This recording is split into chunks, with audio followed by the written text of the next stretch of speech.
Hello, everyone, and welcome to the City Council meeting for Tuesday, April the 16th. Ms. Hilberg, will you please call the roll? Yes, sir. Councilman De La Garza? I am present. Councilwoman Solis? Here. Councilwoman Scott? Here. Mayor Pro Tem Young? Here. Councilman Lofgren? Here. And Mayor Crocker. Here. Now, if you would please join me in the pledges and a moment of silence.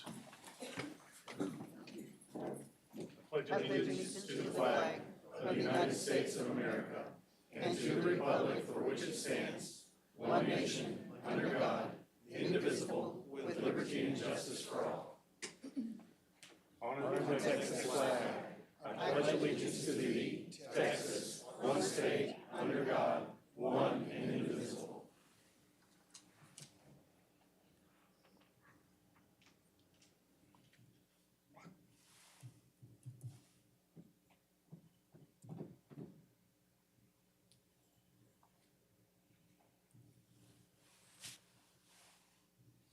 Thank you. Again, welcome, everyone. We will move into item B1. Mr. Garza, announcements and reminders. Good evening, Mayor and Council. Good evening. I will forewarn you that between announcements, reminders, and recognitions, this will take up a little bit of time this evening. But to start off on the announcement front, on behalf of the Parks and Recreation Department, we want to invite the community to the Riverside Bark Ribbon Cutting and Pet Potty, P-A-W-T-Y, Potty. Yeah, am I saying that right? I don't know, it's not French. Anyway, this Saturday, April 20th, the ceremony will take place at 3 p.m. With a pet potty to follow. Participants with dogs can register for the potty before they put that in there way too much. Before the ceremony and prepare to be announced on the red car. Yeah, at 3:30 p.m. after the ceremony. Goodies will be available for at least the first 50 dogs, and vendors and dog-related organizations will be present as part of the celebration of the dog park in honoring Izzy Drain's contributions to the project. So we hope to see everyone out there for the potty. On behalf of the Riverside Golf Course and Sports Tourism Division, we want to mention that the city is hosting the Second American Junior Golf Association Tournament, April 18th through the 21st. Nearly 100 young golfers from around the world will be in Victoria to test their skills at this AJGA event. Additionally, the tournament is looking for volunteers to help with recording times, player registration, or filling water coolers. Every volunteer will receive an AJGA hat and pin. Lunch will be provided. To sign up to help, visit victoriatx.gov/AJGA or contact the Riverside Golf Course at 361-573-4521 for additional information and tee times on the weekend. On behalf of the Police Department, VPD is hosting its annual shredding event sponsored by the Victoria Police Foundation and the back office from 8 to 11 a.m. on Saturday, April 20th at the back office located at 1211 North Lawrence Street. Community members will be able to dispose of their private documents securely using the back office's equipment. For more information, visit victoriatx.gov/police or contact the Community Engagement Unit at 361-485-3808. On behalf of Municipal Court, the City of Victoria will host a car seat and booster seat inspection event on Tuesday, April 23rd from 1 to 5 p.m. in the Target parking lot located at 7608 Northeast Sac Lens Parkway. Additionally, the city will host the Booster Seat Initiative event in partnership with Texas A&M AgriLife Extension Office on Wednesday, April 24th from 2 to 4 p.m. on the Hopkins Elementary School campus. For more information, the public can visit victoriatx.gov/child safety program. On behalf of the Main Street program, of course, that was a big weekend, and we'll get to that here in a second. But we want to mention to the public that the De Leon Plaza, including the gazebo, is open and available for public use. Rental inquiries for use of the De Leon Plaza and the Performance Pavilion will now be directed to the Victoria Main Street program directly, and they can be reached at 361-485-3120. On the staff front, a couple of announcements. If you received today's newsletter, you would have noticed the announcement of Lisa Wube, who will become our new Parks and Recreation Director and will begin on April 29th. Lisa comes to us after most recently leading the City of Lancaster, Texas Parks and Recreation Department and brings personal and professional experience to improve our sports tourism and recreational programming. Mike Etienne will continue to serve as interim director until Lisa assumes her role later this month. And with that, quick shout out to Mike for serving as interim parks director for what seems like forever, but I think it was 8 months. And so it's awesome that the Parks Department staff will finally now have permanent leadership come in. As part of this announcement, in terms of the leadership of the Parks Department, we also promoted Stephen Gallagher to Assistant Director of Parks and Recreation. Stephen started with us in December of 2021 as the Superintendent of Parks and Recreation after 21 years with the Department of Defense's Morale, Welfare, and Recreation program. And so we're excited that we're able to promote from within while also bringing some well-needed experience from the outside to lead our Parks Department into its next era, if you will. And so, And if I could, I'll just reiterate what you said in terms of Mike's job. Mike, you did a great job. Thank you for stepping in and filling that gap. We appreciate it. Thank you.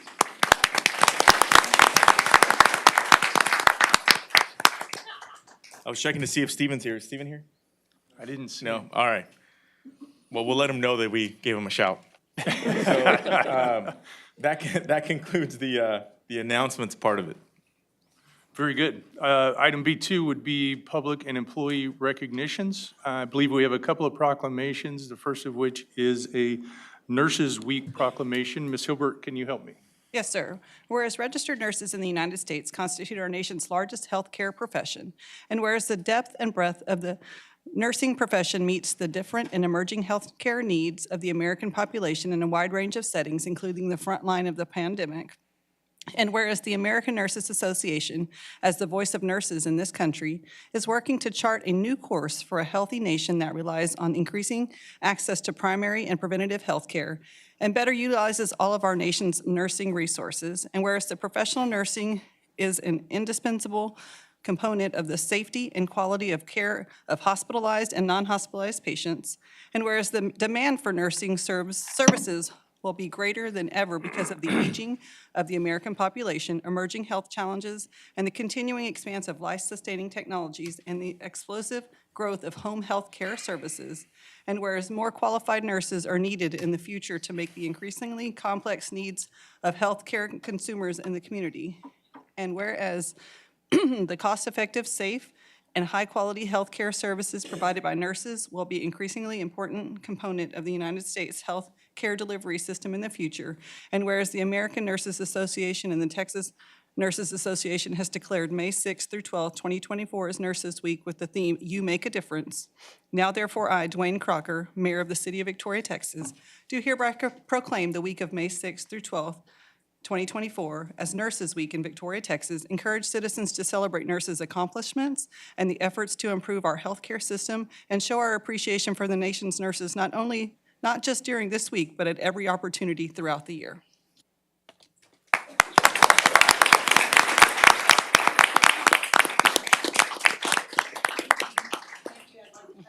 Thank you for recognizing all the nurses in our community.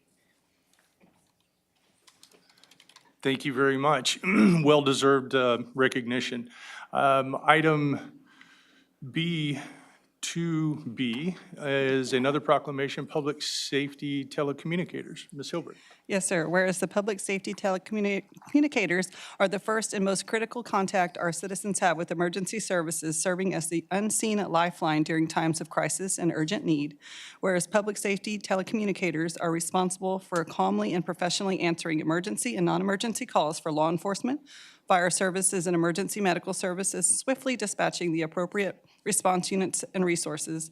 Whereas public safety telecommunicators provide a vital link for our brave safety forces by monitoring their activities by radio, providing a continuous lifeline of communication, and ensuring their safety through heightened situational awareness.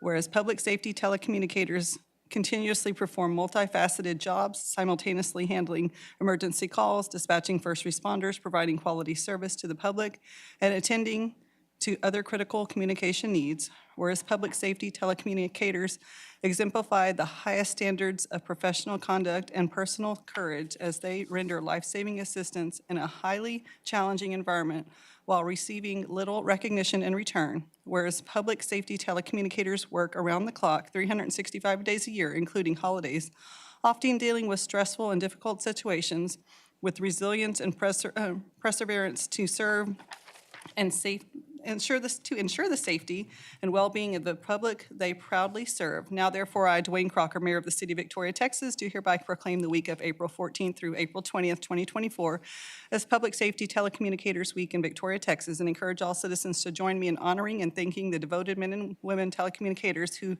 dedicate their lives to serving our community and protecting life and property through their vigilant efforts.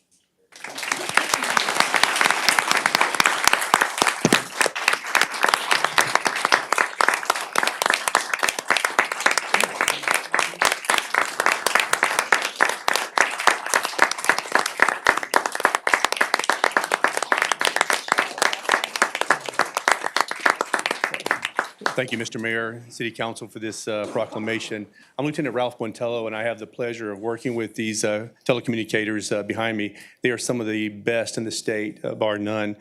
Last year, they handled over 160,000 calls that came into the center, and they did so with so much expertise and precision to take that information, decipher that, and get the right resources where they need to go, life-saving responses. So thank you again for this great opportunity, and that's all I got to say.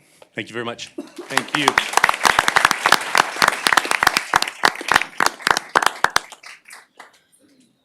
All right, we'll keep it going. Yes. Is it on? There we go. All right, we'll keep it going with a few other employee-related recognitions. No surprise here, but our municipal court was awarded its 4th consecutive Municipal Traffic Safety Initiatives Award from the Texas Municipal Courts Education Center for its efforts in promoting traffic safety-related initiatives and educating the public on impaired driving. Staff was recognized during an award ceremony during the MTSI conference in San Antonio on April 4th, and I believe everybody is here. And so, of course, Judge Heinel and Tiffany spearhead this division for us, or department, and I think Maria, David, Tara, and Monica are here as well. So if you can please rise and be recognized for your achievement.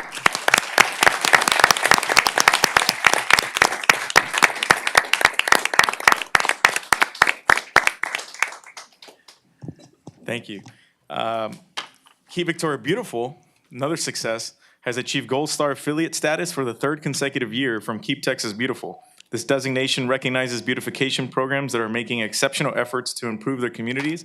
Only 88 out of the Keep Texas Beautiful affiliates, which includes over 200, are Gold Star affiliates. And of course, congratulations, right? Christy Euchre, the KV board, and our community members who help Victoria stay clean and look better every day. Daryl Lisak plays a role in this as well. So he's here representing that whole bunch. So Daryl, you get to stand up. All right.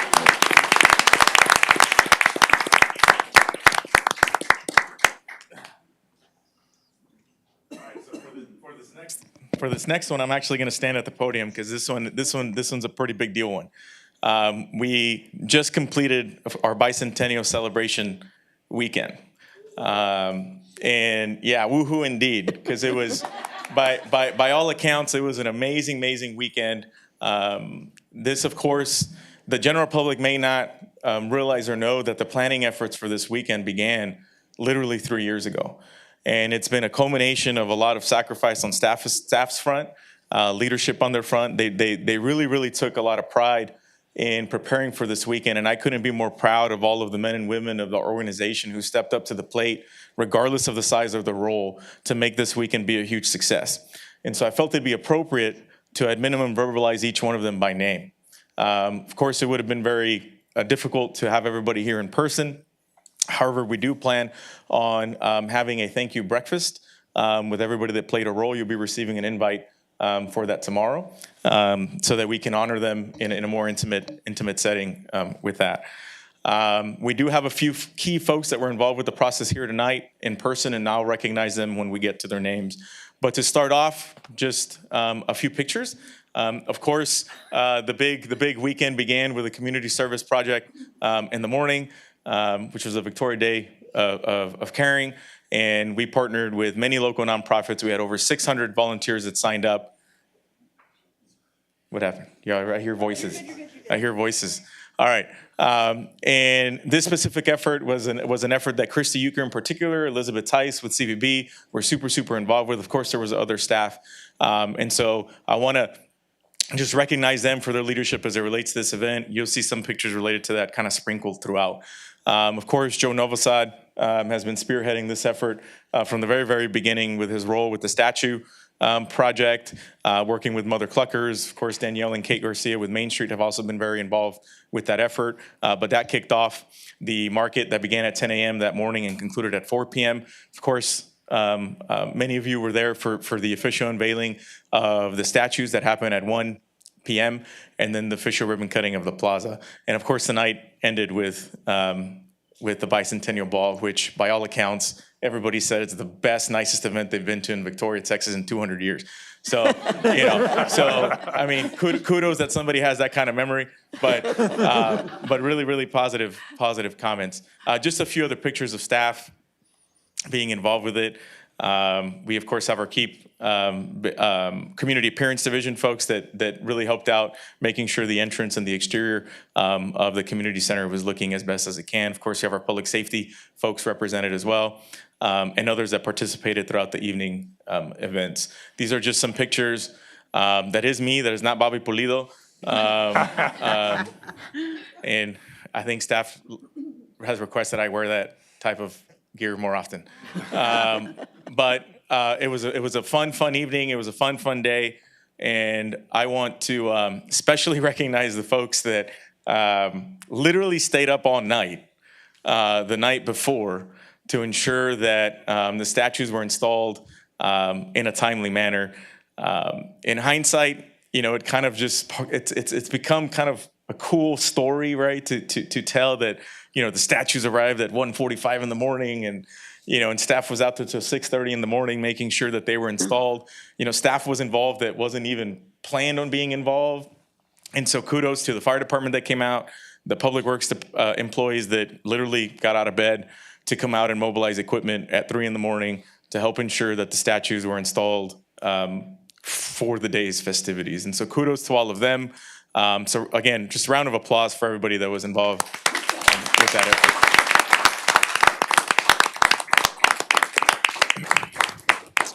And so now I will take the time to recognize every employee that contributed to make this weekend happen. And this includes employees that were involved throughout the whole process for 3 years, but also even just employees that played the role of even coming out, at 3 in the morning to help make sure that the statue was set in place.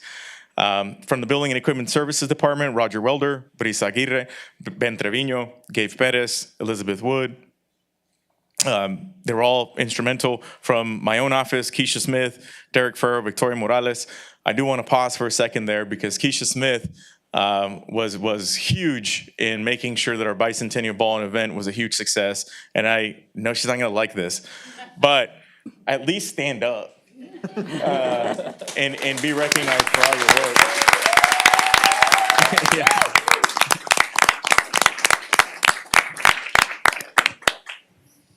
Well deserved, and she's going to have the best breakfast whenever we have it.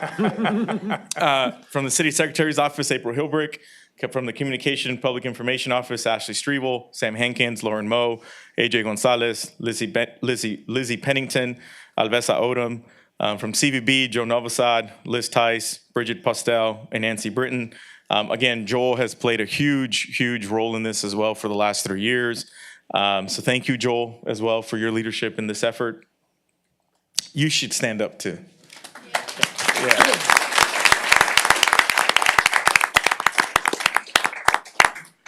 From our Development Services Department, Zach Wendell, Celeste Menchaca. From our Economic Development and Main Street Department, Daniel Williams, Kristen Kopecki, Kate Garcia, Elena Aleman. From Environmental Services, Daryl Lisak, Krista Euchre, Jackie Yates, Joseph Vargas. From Finance, Janie Claire. I know there was a couple of other people there from Finance that actually helped on the day of, so we'll make sure to invite them to the breakfast. From IT, James Foote, George Banda, all instrumental in making that event happen. The event was live streamed on TV, on Facebook.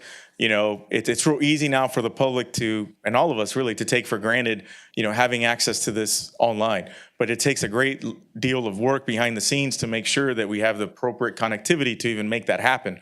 And so IT and communication deserve a lot of credit for that, but also for the whole the way it played out that day. Ashley was instrumental in just staying on script, keeping the show going. She laughs because she loves it, but thank you for that. From the Parks Department, Stephen Gallagher, Kim Martin, Barbara Newton, Jessica Welch, Elijah Ramos, Jody Miller, Haley Hernandez, Charles Mosby, Melvin Knight, Amanda McBride, Tyron Hosey, Tamala Jefferson, and Christy Franklin. This includes the personnel out at the community center as well, which helped prepare the space, but also were there working the evening to make sure that it went as smoothly as possible. From the Public Works Department, Jonathan Lopez, Jared Ortiz, Isaias Garza, Avery Flessner, and Israel Yagan, who are from the engineering division or engineering department. Kudos to them. They spent a lot of time out there. There was, that whole week I was coming out every night in the evening, and Public Works crews were, they were cleaning the drains, they were sweeping the streets. I mean, they spent quite a bit of time making sure that the space and the area surrounding the space was looking as great as it can be, as well as by the community center. So again, everybody played a hand in this. From the Victoria Fire Department, of course, our Chief Gomez, Mark Martin, Kevin Allen, Andrew Sherman, Jeff Cowan, John Sterry, Maria Perez, Josue Peña, and Eric Cruz. From the Police Department, our Chief Young, Chief Moya, and Captain Turner. From the Victoria Public Library, Jessica Berger, Katrine Villela, Brianna Valenzuela, Kayla Martin, Kayla Diaz, Ashley Barelas Garcia, Andrew Hilburn, and Bethany Johnson. So as you can see, literally every department of our organization had some role and have some employees participate in making this weekend happen. And like I mentioned earlier, I couldn't be more proud of the employees and the pride that they took in this event, in the celebration, because it truly is a momentous day. You literally do not turn 200, every day. And they took it very seriously. They took a lot of pride in it. And I think we all should be very proud. And my hope is that the general public takes as much pride in the event, in the historical significance that our community has in the state, as we look to increase our community's prominence through tourism efforts and otherwise, because this project and everything that was unveiled and happened this weekend truly serves as a catalyst to help propel us into just having better events and just being better. And so I hope everybody can latch on to that energy. Specifically for the Bicentennial Ball, each of you, meaning council, had an opportunity to appoint individuals to serve on a committee that helped with the planning effort. And so I do also want to, at minimum by name, recognize those volunteers that you appointed to serve on this committee that worked with Keisha and others. Those individuals are Susan Kane, Cindy de la Garza, Blanche de Leon, David Vasquez, Rafael Gonzalez, Kelly Henke, Arturo Lara, Victor Mendoza, Diane Mullen, Mike Rivera, Tina Seals, Myra Starkey, Brenda Talley, Spring Taylor, Natalie Tynart, did I say that right? Mm-hmm. Yes, and Ashley Thomas. And so I think this committee of volunteers also deserve a round of applause for their involvement in making that event a huge success.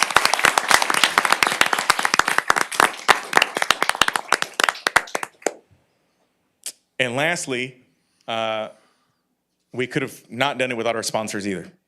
We wanted to be very mindful when we started this process 3 years ago to minimize the usage of public dollars for the celebration, because we wanted to be mindful of just the usage of our money, but also wanted to provide, quite frankly, the private sector an opportunity to also participate in the celebration. And so what better way to allow them an opportunity to participate than by being a sponsor of some kind. And so I'm not going to read these off, don't worry. But I will mention simply just Prosperity Bank. Thank you for them for serving as the Empresario sponsor, which of course was the biggest sponsorship opportunity that we had available for the weekend's event. But this is just a shout out to all of our sponsors that helped make this weekend possible and a huge success. And I want to conclude with, if you didn't have an opportunity to go to the ball, our communications team, AKA AJ, did a heck of a job in putting together a tribute video to honor our celebration. And we want to share that with you, if you didn't have a chance to attend, and the general public, because quite frankly, it gives me goosebumps when I see it, and I hope it hypes you up to propel us into a prosperous next 200 years.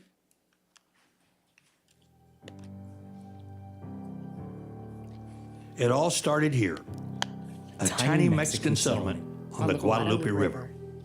200 years ago, Martín de León and Patricia de la Garza founded the colony of Guadalupe de Jesús Victoria with a dream that would develop beyond anything they could ever imagine. Shortly after, Victoria began to grow. through times of revolution, under many changing flags. A journey deepening our rich history from our ranching heritage to our vibrant Mexican and Tejano culture. Enriched by the many people who have called this place home. home. Leaving their mark And story to be told for generations. Years of tradition, Spirit and culture, contributing over the years, to the uniqueness of our city. forged in the fire. strengthened by trials. Bonded over time into the community of who is Victoria today, This is our home. where the vibrancy of city living meets the charm of small town life.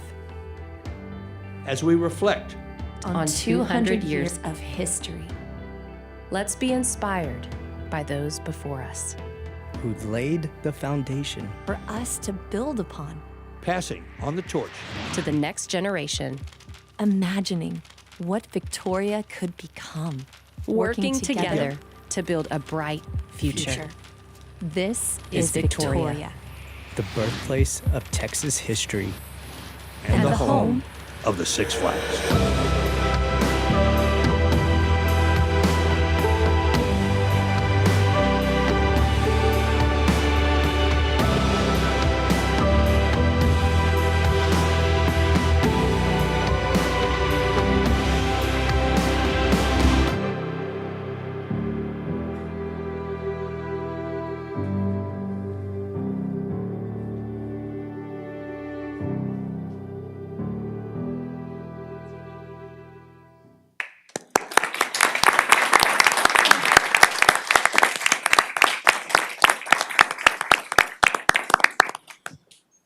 Mayor, it's all yours. All right, thank you very much. Obviously, before we move on, and this is just an initial item from council, I want to echo everything that Mr. Garza, you said in terms of the effort and the product that staff produced for that day. It was just outstanding from start to finish, and I want to say job well done. Job well done. Very well done.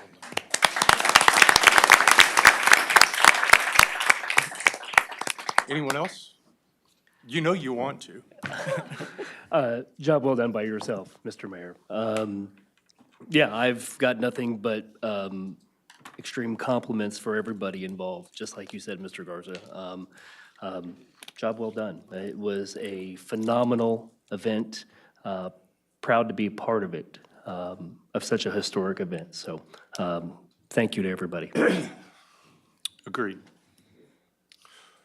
Ditto. Anything else? Dittos, okay. Ditto. Thank Very you, good. thank you.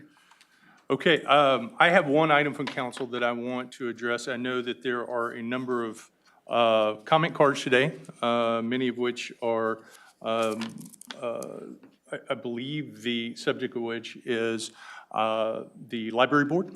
And I want to make at least a public comment on that, even though it's not part, or it's not an agenda item today. So I prepared some remarks. So I want to assure everyone that the city council is aware of a meeting that the Library Advisory Board that took place last week without city staff.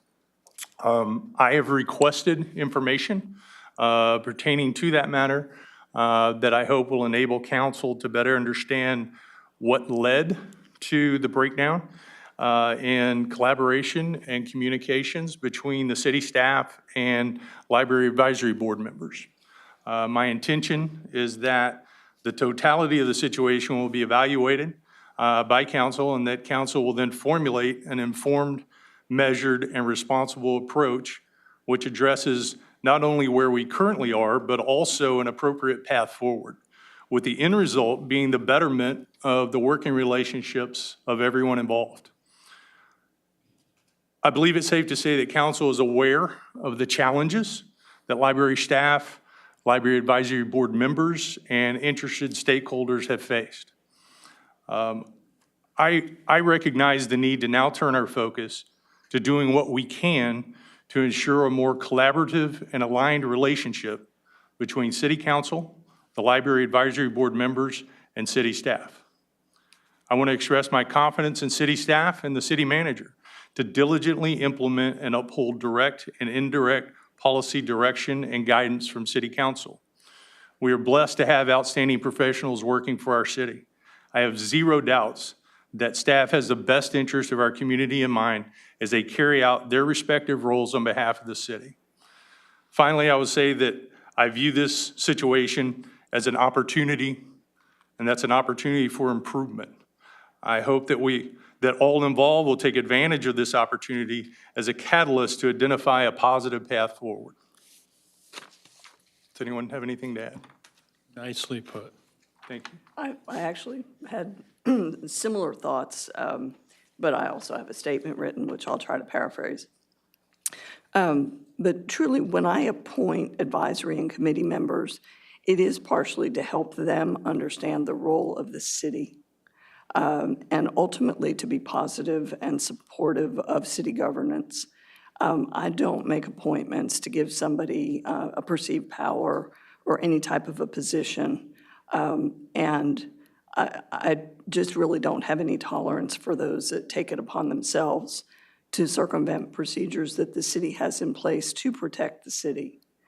So really, when we do our next group of appointments, regardless of what board we're doing, I would suggest and like that we have a bit of discussion about our own expectations of the applicants that we decide to appoint and their expected role.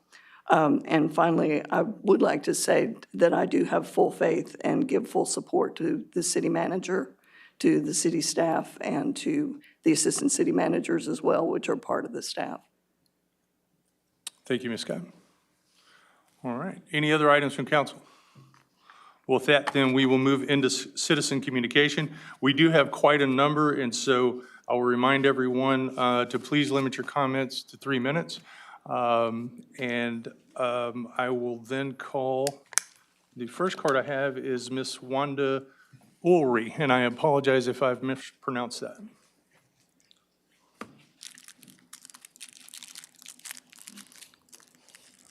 Welcome. Thank you. Can you hear me? Yes, ma'am. Okay. Good afternoon, Mayor and City Council members. My name is Wanda Ulrey, and I am a citizen of Victoria. This city has been preparing, as we've seen, anticipating and currently celebrating the bicentennial of the city of Victoria, a colony which was established by Martin de Leon and his family. Today is my part celebrating the bicentennial. I would like to just share a short history of some areas. In chapter 1 of this book called The Historic Victoria by, yes. The author. Sorry, yes, the author. Sorry. Written by Terry Hammonds. It states that Martin de Leon's colony was the second most prosperous colony in Texas. As one of the characteristics of this community, the book states that the colony's reputation for good education was established immediately. And later in the book, there is a full chapter on the evolving of the education in our area. And it mentions a Viola case. And in the handbook on line of Texas, I looked up Viola Case, and it says that she was a pioneer school teacher here in Victoria, and she organized the Bronte Club, the oldest women's literary club in Texas in 1855. The organization, originally named the Victoria Literary Club was a literary society for the girls of her school, the Victoria Female Academy. The members collected 11 volumes of current literature, which were kept in a dry good box under her bed, and on certain days of the week, the books were taken out and distributed to the girls. This embryonic lending library was the beginning of the Bronte Library, which preceded the Victoria Public Library. And until 1975, when it was placed under the management in the city and the county of Victoria, the library was governed by the Library Committee of the Bronte Club. As a citizen born in Victoria in 1945, I personally spent many hours in the Bronte Library during my school years. The books were a strong foundation in my literacy. I went on to graduate magna cum laude from Victoria High School. So I give you these facts because I believe our Victoria Public Library continues to have a very vital part and a mission in the reading and the literacy of this community. So again, as part of the celebration of the Bicentennial, I ask that the education of our children be a priority, books, reading, and literacy be part of our Victoria Public Library in the mission statement. Thank you. Thank you, Ms. Ulrich. Next, I will invite Sarah Zeller.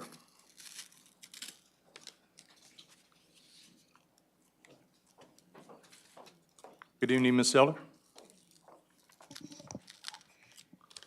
Good evening, Mayor Crocker, council members. I'm Sarah Zeller. I'm the current vice chair of the Library Advisory Board, and I'm here to discuss our April 10th meeting.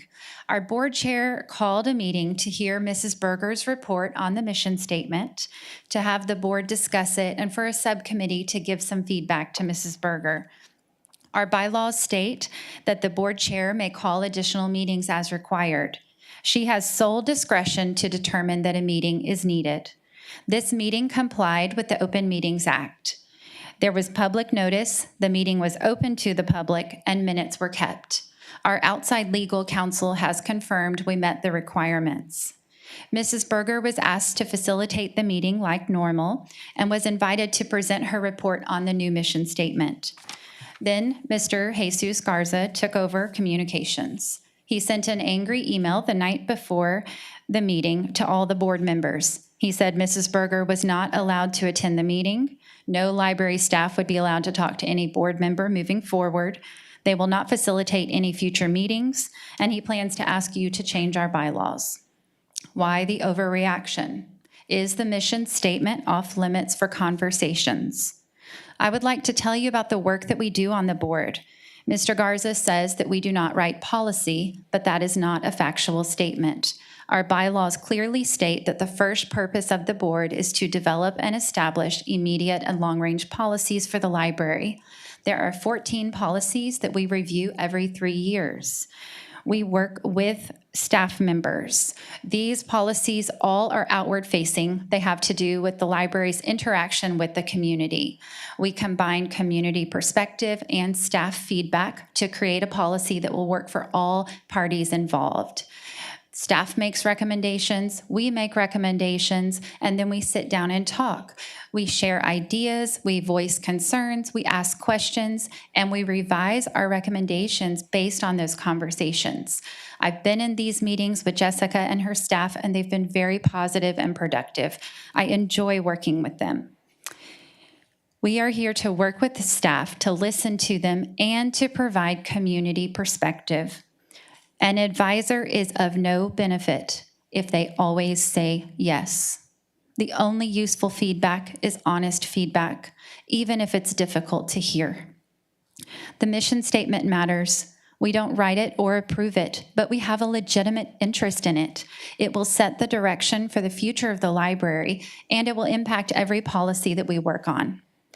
We are responsible to our community. We hear their concerns, and we speak for them. The board simply wanted to have a conversation with the library director, but we were prevented from doing that.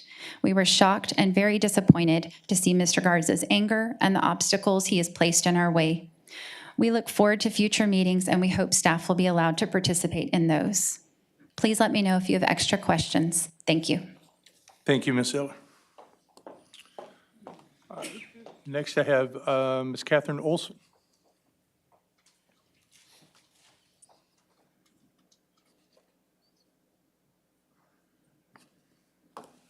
Good evening, Ms. Olson. Good evening. Good afternoon, Mayor and council members. As city council members, I'm sure you are aware of the issues brewing between the city manager's office and the library board. Please know that this is not a Jill Fox versus Jesus Garza issue. This involves the whole library board because we want to fulfill the purpose of our appointment, and that purpose is to, as Sarah just said, advise.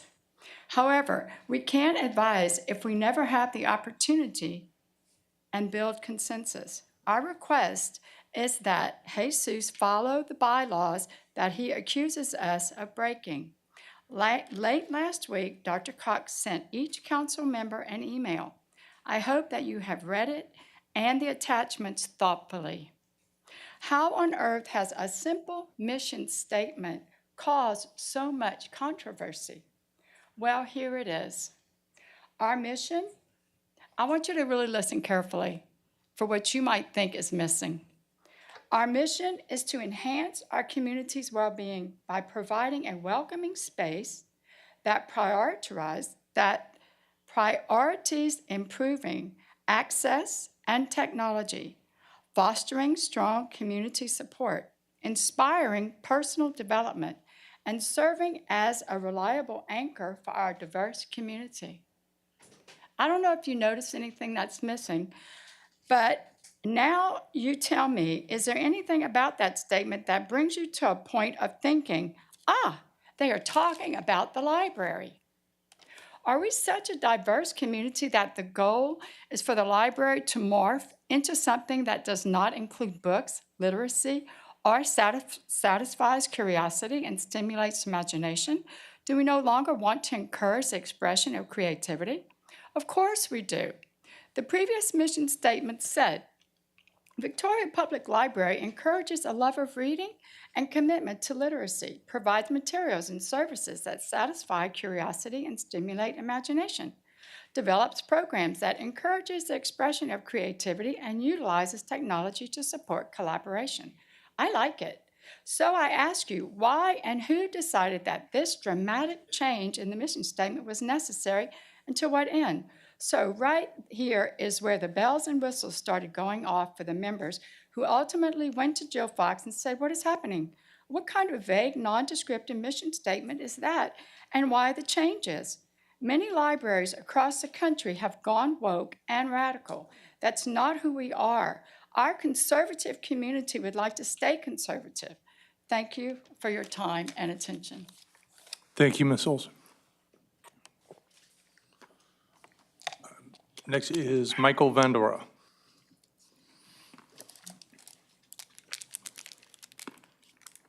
Good evening, sir. Good evening, sir. I'm Michael Vandora. I live at 2204 East North Street. Good evening, Attorney Crocker and City Council. There's an issue on abandoned vehicles, specifically by the public library. It used to be Heaven's Gate Funeral Parlor, and they had financial problems, and the bank foreclosed it. But they have people camping there and loitering there, and whenever someone sees an abandoned vehicle, they're curious. And I wish you could tell someone it needs to be safety inspected. It was March 2022, that was the last time it was safety inspected. I didn't tell the police or code enforcement. I think the bank should be responsible for getting rid of the vehicle. It's been there since the beginning of the year, and people are camping there, loitering there, bringing trash there. And yesterday 2 busloads of students came over to the library, and I appreciate the library and everything for accommodating them. But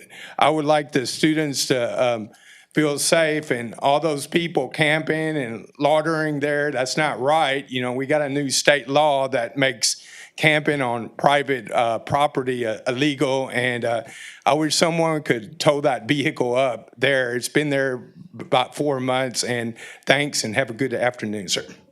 Thank you, Mr. Vonderau. Mr. Dale Zuck.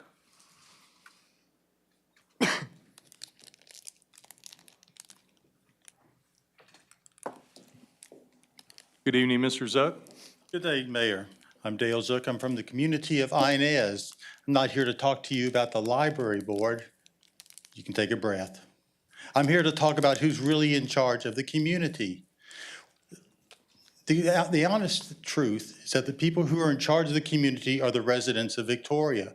We own the community. We elect representatives to a board, and we expect that board to create the policy directly and not ask other staff or anyone else to help them make a decision. You represent only the community and the owners and stakeholders. Everything else is called staff, and that's not exactly who runs the city. So here we go.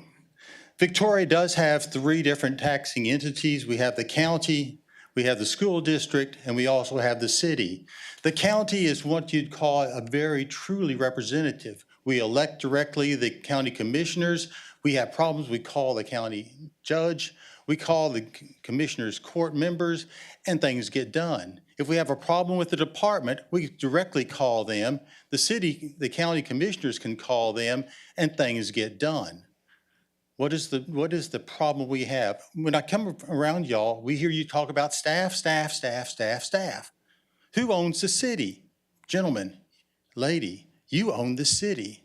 If you're asking staff for your policy making, you are extremely wrong. If you need someone to make a decision for you, you shouldn't be in the position because we, the people who live in the city, trust you to make the decision. So here we go. We have a city manager who you choose to call him staff, and he makes all the recommendations to you, and you refer back to him. The previous city mayor did that. The current city mayor said, I trust the staff. We come back to who is in charge of the staff. You have one employee, just like the school board members, we did have a change and things are looking good. They now realize they have one employee, and it is their job to direct the school districts. Your job is to direct your one employee. If you cannot direct your one employee and you cannot give him the policy of the direction that you want the city without staff participation, gentlemen, ladies, you really have no business sitting up there. So one thing, you have one employee, figure out how you're going to get him under control and how he's going to say, I work for the city and you are the employers. Thank you. Thank you, Mr. Zuck. Jewel Buchanan.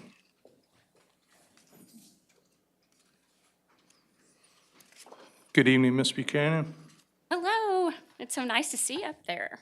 I'm not sure when my time starts, so let me get my notes. First of all, I'd like to thank you guys for your statements about this Library Advisory Board. I've felt really conflicted about things of late, but let me get back to my little speech here. So thank you for this opportunity to speak. Thank you for your statements regarding the advisory appointments. But during the citizens' communication, we have 3-minute time allotments, and this is a procedure put in place for those who want to speak, but in a way that doesn't create actionable items. The system is set up this way to provide transparency to the public and act in accordance with Open Meetings Act. And I respect the city's need to protect itself from lawsuits stemming from perceived backroom deals and clandestine conversations. During my 2 terms on our Library Advisory Board, one as chair, we met quarterly and on occasion had special meetings.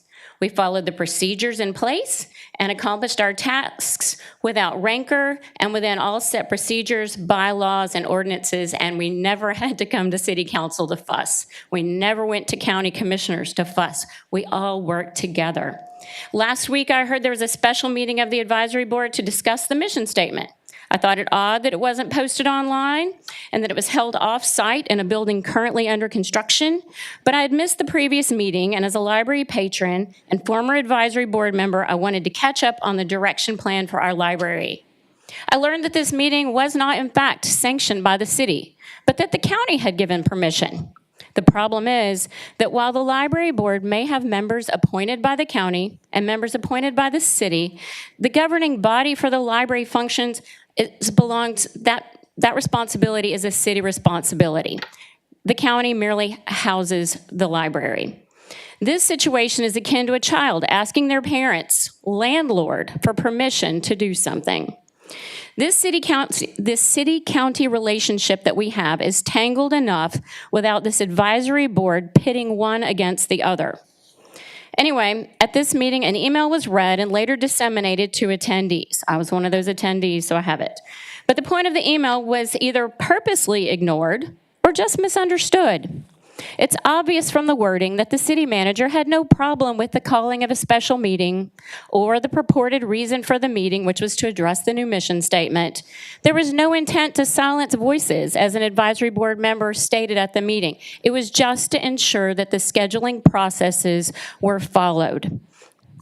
I have a whole little bit, and I don't want to run over my time. So sure, adjusting the mission statement sounds innocuous enough, but if the lack of adherence to city policies, that's the grave concern.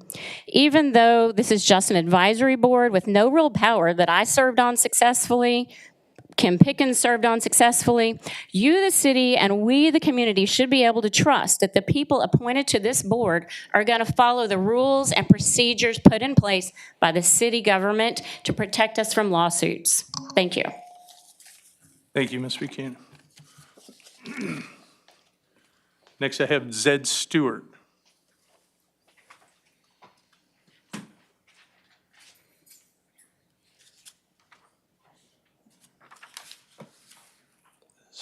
Welcome, Mr. Stewart. Good evening, council. I'm a resident of the county, not a resident of the city, but as such, I do have a vested interest in the library because the city and the county share the responsibilities for that entity. City council has employees, or an employee. I do not believe that any business is run by a subordinate employee to the board that is supposed to be overseeing. Y'all are supposed to represent your constituents. You're not supposed to represent your employee.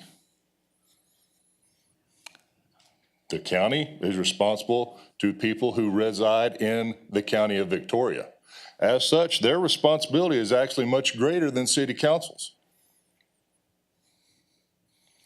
The fact that a city employee is usurping the power and the authority of the county of Victoria, somebody should see a problem with that. And if you don't, I will concur with Dale Zuck and the fact that maybe y'all should not be sitting there if y'all are being dictated to by an employee. Thank you very much. Thank you, Mr. Stewart. Harley Fisk.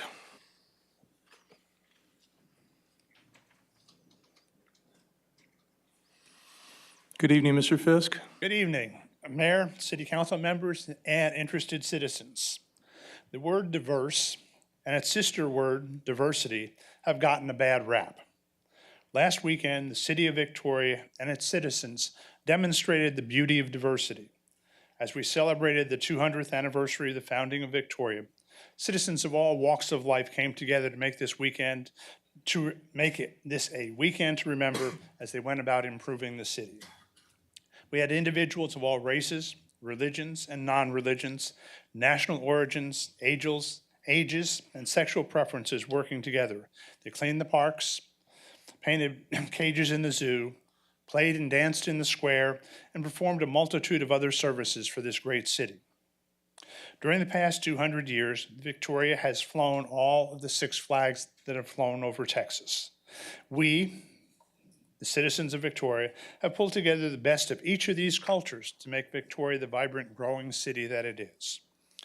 As a relative newcomer to the area, I appreciate all those who helped organize and execute the plans for the bicentennial. I could not begin to acknowledge all those who put in the time, effort, and expertise to make this a weekend to remember, but it took the whole group to make this what it turned out to be.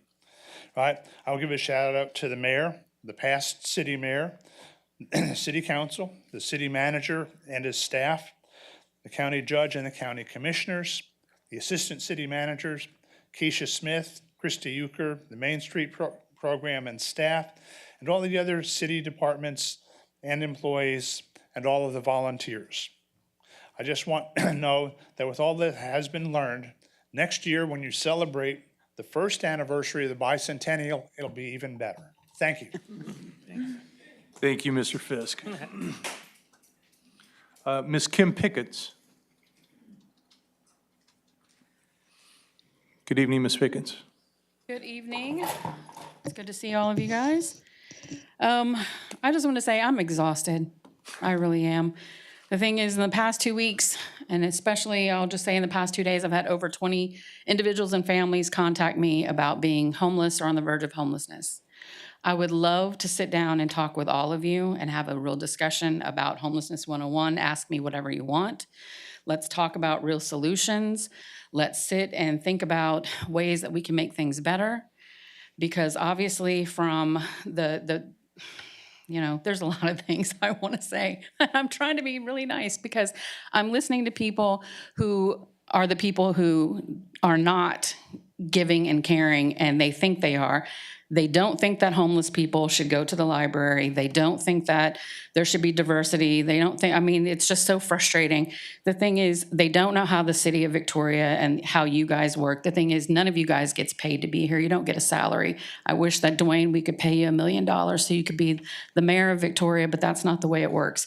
We have city employees and a city manager, and that's the model that we have. So maybe people should actually do research before they come up here. And I will tell you, the thing is, when it comes to homelessness, I do my research. The thing is, I am an expert in the field in our area. When people have a question about homelessness, they come to talk to me.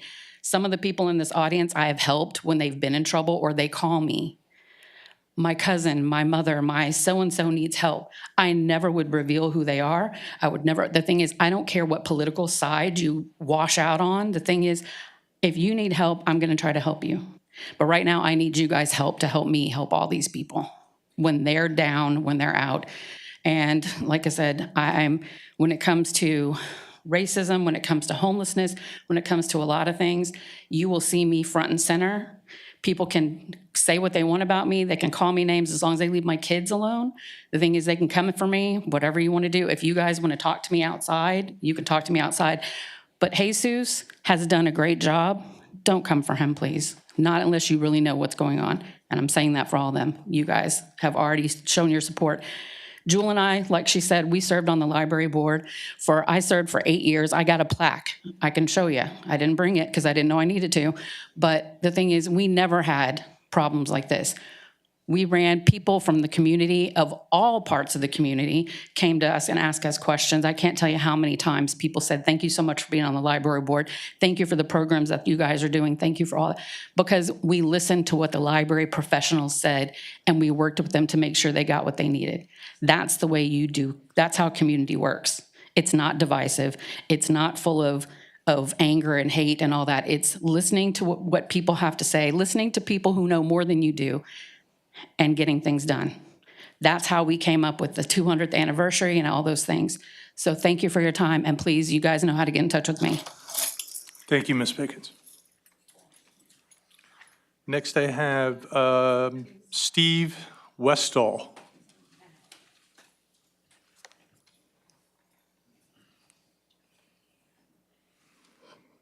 Good evening, sir. Hello, my name's Steve Westall. I moved to Victoria from Amarillo after living there for about 30 years, about a year and a half ago. And I'd just like to find out why the city allowed TxDOT to build these street dividers or medians on Navarro and Sam Houston Highway. Amarillo's about 3 times bigger. I never saw one up there.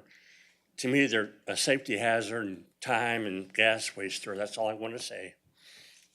Thank you, Mr. Westall. Next, I have Ms. Gay Patet.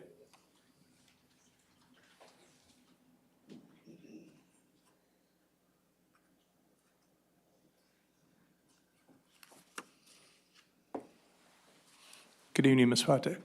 Good evening, Mr. Mayor and City Council. My name is Gay Patek, and I live in Victoria, Texas. I wanted to bring up a few points about the library mission statement that I think are beneficial. Some tonight might talk about what is missing from our new mission statement, and others could argue that it's included but just vague. In my short amount of time, I would like to share some concerns. The new mission statement begins with, "Our mission is to enhance the community's well-being." I think that's a really tall order. I asked a friend what she thought about that phrase. She immediately came back to me and said, "Gay, well-being is used in the medical field and is a health term. Why is the library using this term?" That's my question too, so I did some research. I found an article titled "Libraries Are Well-Being Hubs," written by a think tank in Austin. Their illustration is of the article in the article is "All roads lead to the library." The article pointed out that libraries were visited more often than doctors' offices, but ignored the fact that we go to the doctor when we need medical expertise and we go to the library for other reasons. It jumped to the conclusion that the public must trust libraries more than doctors because they are easily accessible. Is the library now going to offer health screening services and diagnostic testing? Will my doctor now be sending me to the library to have a blood pressure checked? The article also states that the purpose and function of libraries are changing. Says who? This think tank out of Austin, Texas? Or the ALA president, the president of the ALA, Emily Drabinski, an avowed Marxist? Is the long-term goal for our library to move away from our collection and move towards health-related services as a well-being hub? Is this what our community wants? Is it what it needs? One more thing. The article also states that well-being hubs are a trusted community anchor. We have similar wording in our new mission statement. It says the library wants to serve as a reliable anchor. A library is a resource and a support for a community, not an anchor. The family is the basic unit of society and therefore the biggest anchor of the community. A majority of Victoria population are people of faith. People of faith ultimately see God as their source of stability, and if any institution would get designated as a reliable anchor by our community, it would most likely be a church, not a library. All roads don't lead to the library. You can't be everything to everybody and do it well. I'd like to thank you for your time and ask you to please think about my comments and how they apply to the future of our library and our city. Thank you. Thank you, Ms. Patek. Peggy Hester.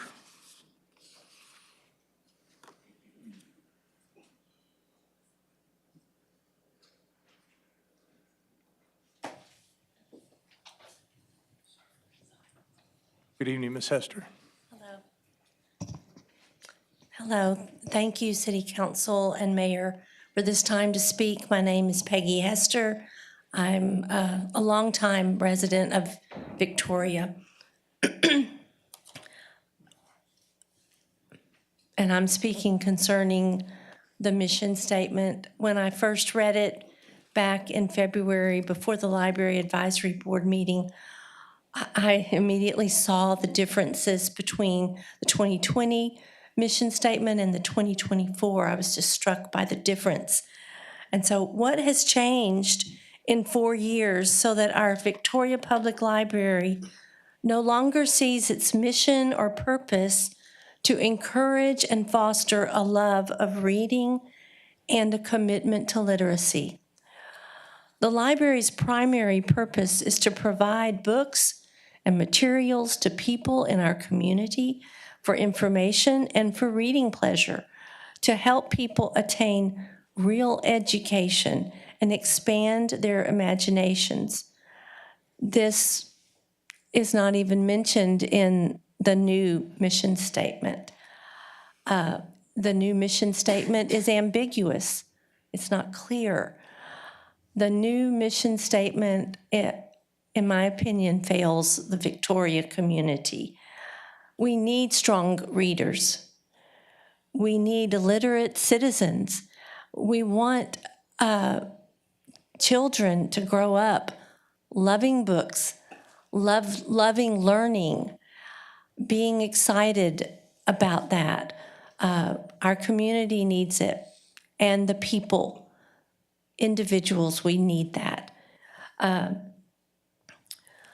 So I just ask that we would not give up the unique purpose of the library to encourage a love of reading, to encourage a commitment to literacy.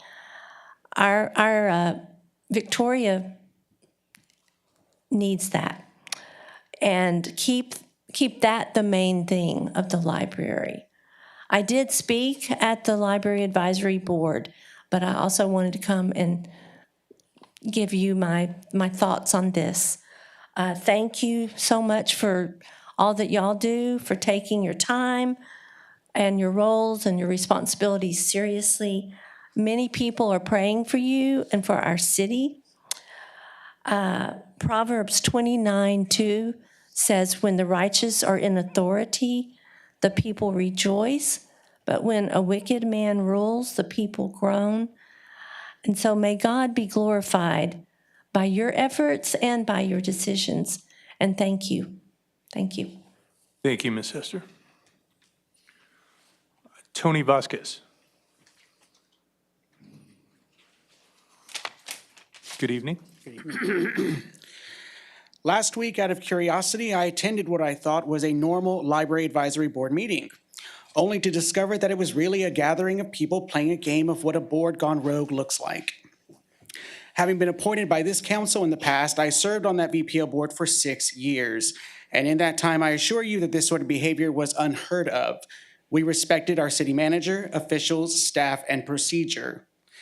Later, I was then sent a video of a local radio show where I heard one of the hosts describe libraries as places that provide technology for child pornographers and kiddie porn, comparing it also to a homeless shelter. While the current library chair sitting in attendance on air, who I would hope would defend this important place in our community above all as its board representative, simply sat and said nothing in response, except asking if he would like to join the board as a form of a joke. And for that, Dr. Fox, I say that you truly sadden me. I can't speak for every library, but I feel certain that that sort of statement is simply not true of ours. As a former chair of the board myself, I felt embarrassment, not for the library, mind you, they are stronger than you give them credit for, but for you, Dr. Fox, and the board, and the level of disrespect you allow under a position you willingly applied for and accepted to uphold. I have always and will always support the library, knowing how very hard they work. That might just be the difference between joining a board because you care and joining one because you have a direct agenda in mind. I do appreciate that she offered a slight defense when the second radio host suggested that perhaps all libraries should be disbanded because, after all, as he said, everything is online anyway. How generous of her. I implore City Council to remember yourselves and what you represent here, which is all of the people of this city, and not to allow the distraction of drama to interfere with what should be done in the face of such unnecessary troublemaking. A large part of this new board was put in place by you here, and afterward I offered them these words at their first meeting held after my departure. You are an advisory board. You are here to provide community advice when asked, which, like all advice, can be taken or not. You are not a governing body. This obviously fell on deaf ears. Please remind the current board, especially their chair, of the realities of their duties and responsibilities. Hopefully they understand that their cringy public antics are not one of them. Thank you. Thank you, Mr. Vasquez.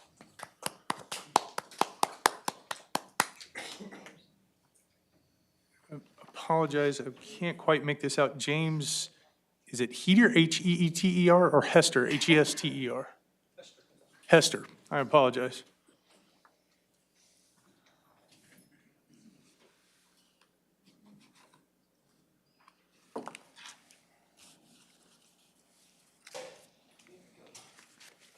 Welcome, Mr. Hester. Thank you. I appreciate your tolerance of my handwriting. And my poor eyesight as well. Thank you. I got poor eyesight too. As I'm going through all this different stuff and the stuff about the history of Victoria and the importance that I know different people across Texas have had in what goes on in Texas, including the fact that Victoria exists like it is, brought me to looking at some of the stuff in my family. We've been here, me and my wife, for just about 46 years now. I came here because I ended up studying some books that I read, and those were books about life science stuff. It enabled me to make good grades in high school. I got a scholarship to be a chemical engineer, and that led to my being involvement in DuPont. The part that's beyond that was the fact that my dad, his dad had passed away as being gassed by World War I stuff. So he didn't have a good dad. And unfortunately, I'd have to tell you that I don't think I had a good dad, except he bought me those books. Okay, he divorced my mom. Now, on the other side of the family, my mom and her older sister were basically involved with World War II and the Air Corps that happened. They didn't have an Air Force at that time. My mom's older sister was married to one of him. He died on a training exercise.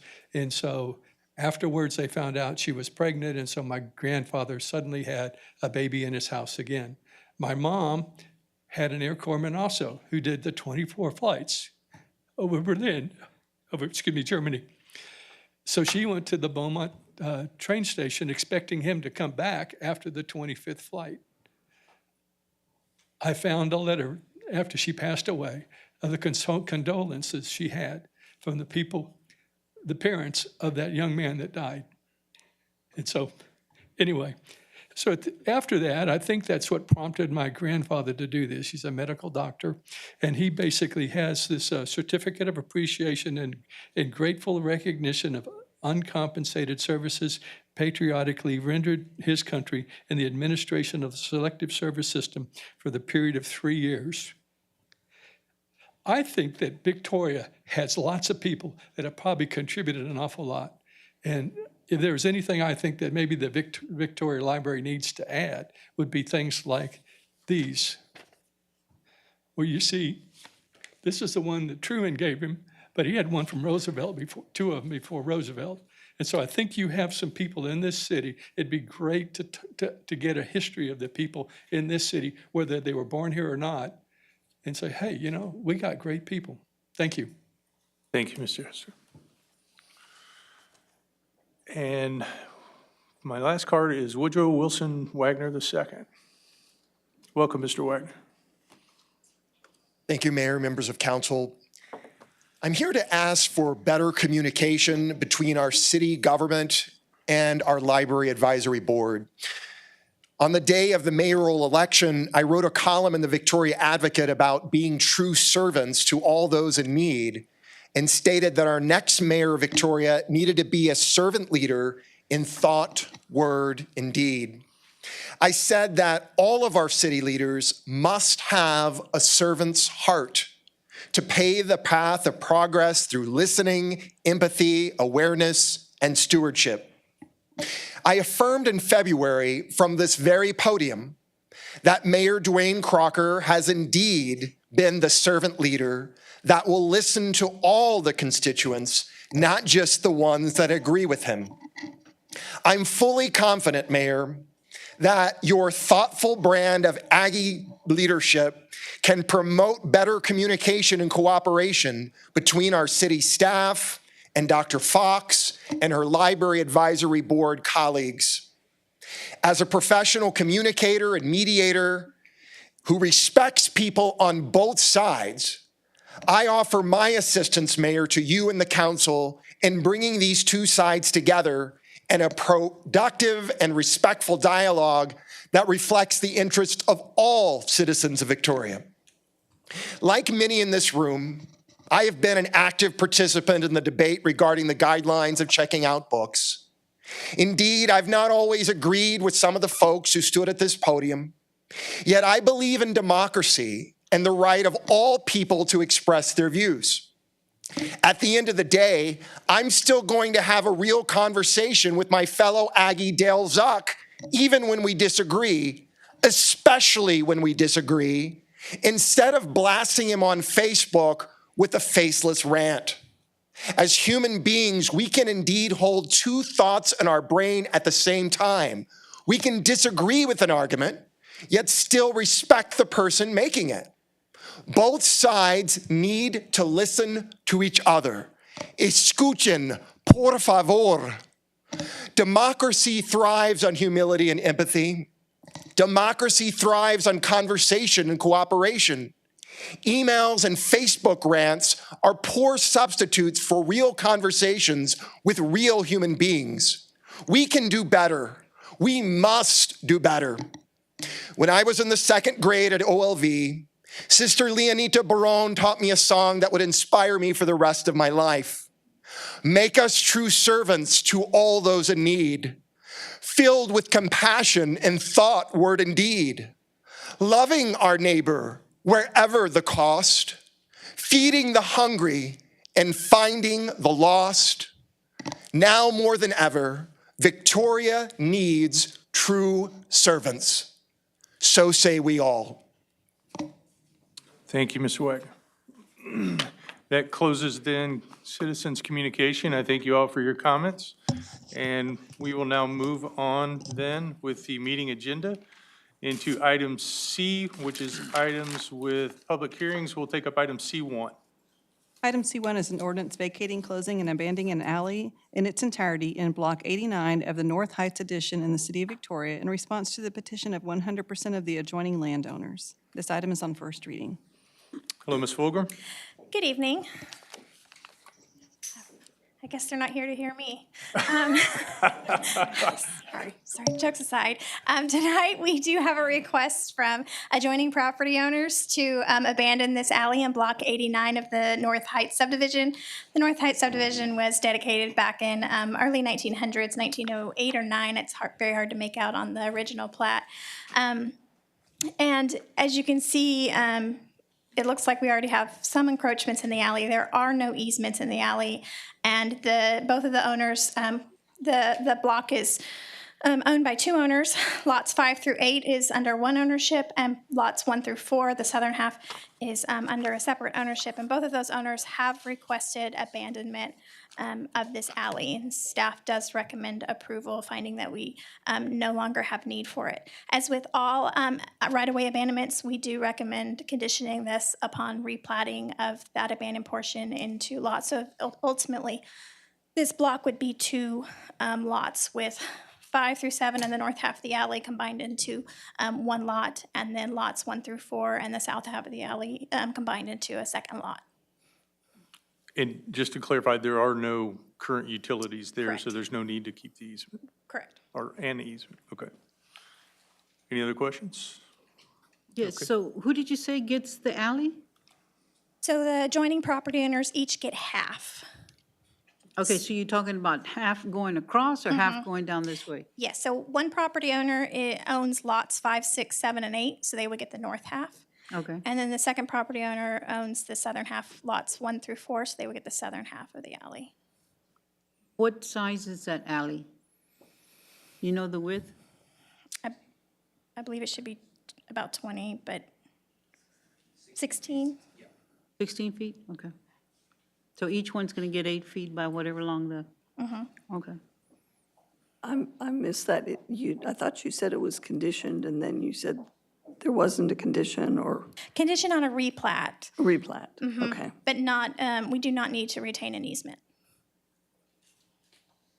Any other questions? Okay, then I will open a public hearing on item C1. If you wish to address the council on that, please come to the mic. Good evening. Good evening.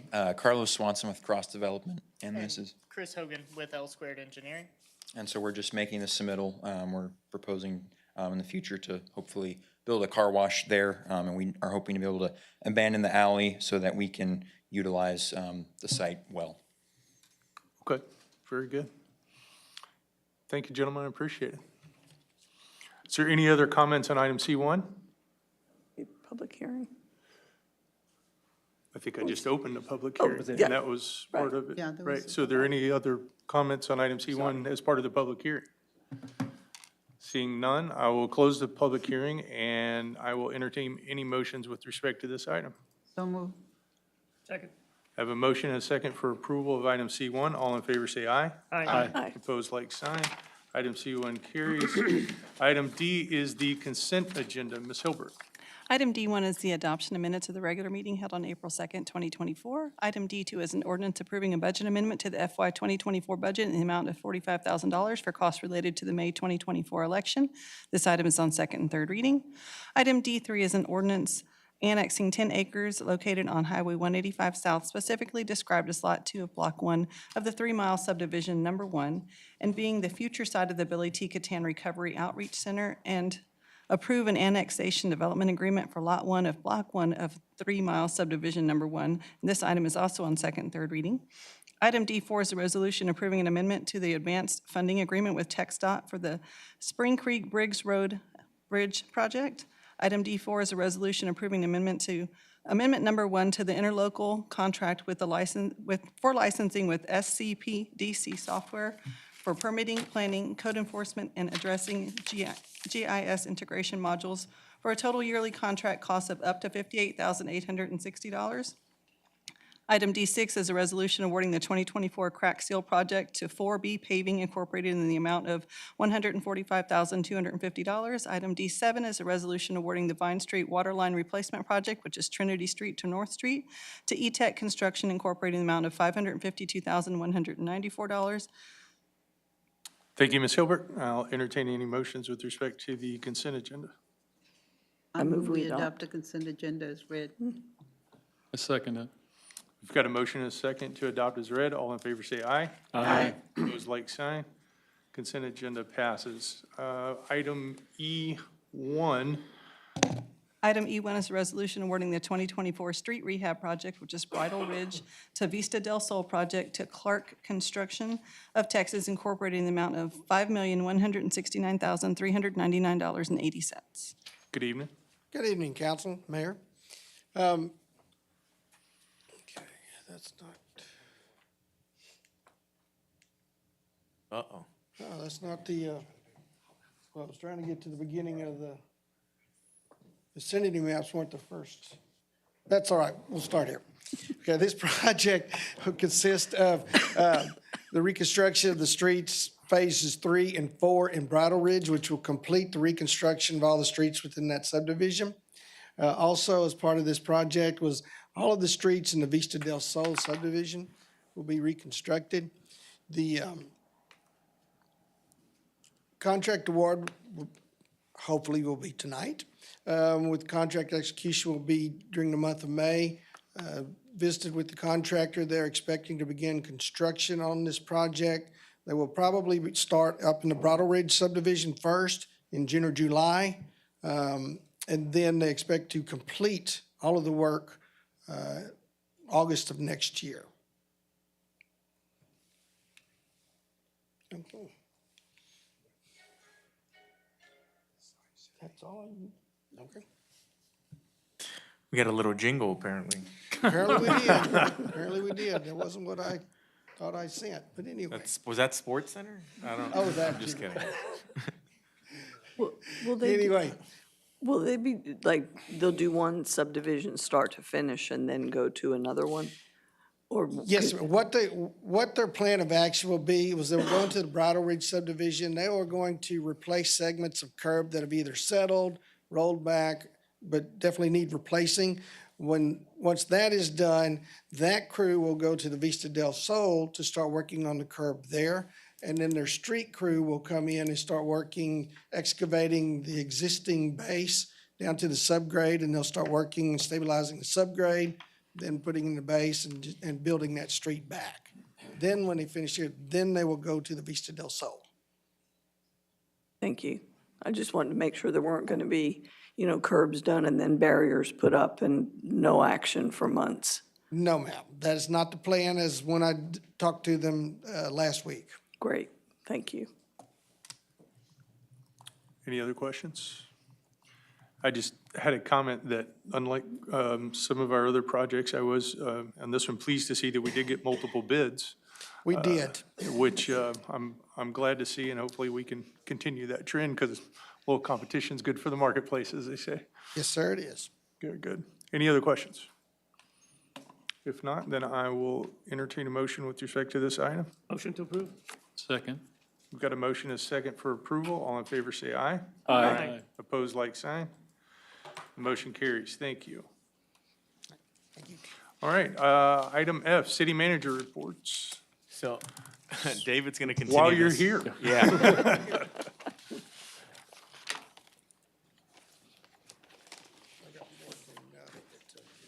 This one comes with a song and dance. Nice, yes. So this will be item F1, capital improvement program update.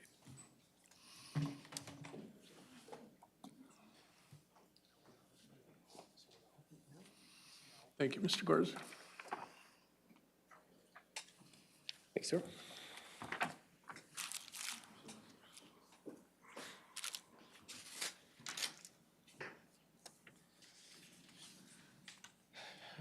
Tonight, I'm here to present you with the update to our capital improvements plan. First, we'll start with a roadmap of what I'm going to talk about. We will begin discussing the current fiscal 24 through fiscal 26 year projects and status. And then I will begin discussion talking about our proposed projects for the fiscal years 2027 through 2029 that we will look for you to adopt later this year. And what we distributed is more of a reference guide. Yes. It's not his presentation, but. It was not part, what that is a synopsis of the projects that have been approved at previous meetings for fiscal year 24, fiscal year 25, and fiscal year 26. Then the last page of that handout has the residential streets that had been selected for those 3 years. Just as information and as a reference for you.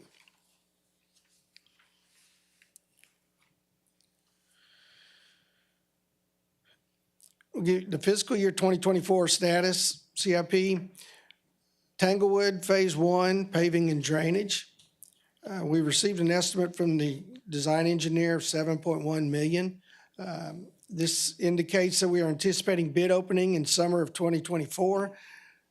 But since this was completed and submitted for inclusion in this program tonight, we have set a bid date. We're going to advertise at the end of May and receive bids June 7th. College Park paving and drainage. Estimated cost is approximately the same. These two projects are street reconstruction, and we're following council's directive in terms of the storm sewer improvements, drainage improvements, which was right now everything seems to be working fine. We will just be replacing inlets as needed to conform to the new design of the curb. Our 2024 street rehabilitation project, we just awarded that previously. Pleasant Green reconstruction. This is the segment between Juan Lynn and Port Lavaca Highway.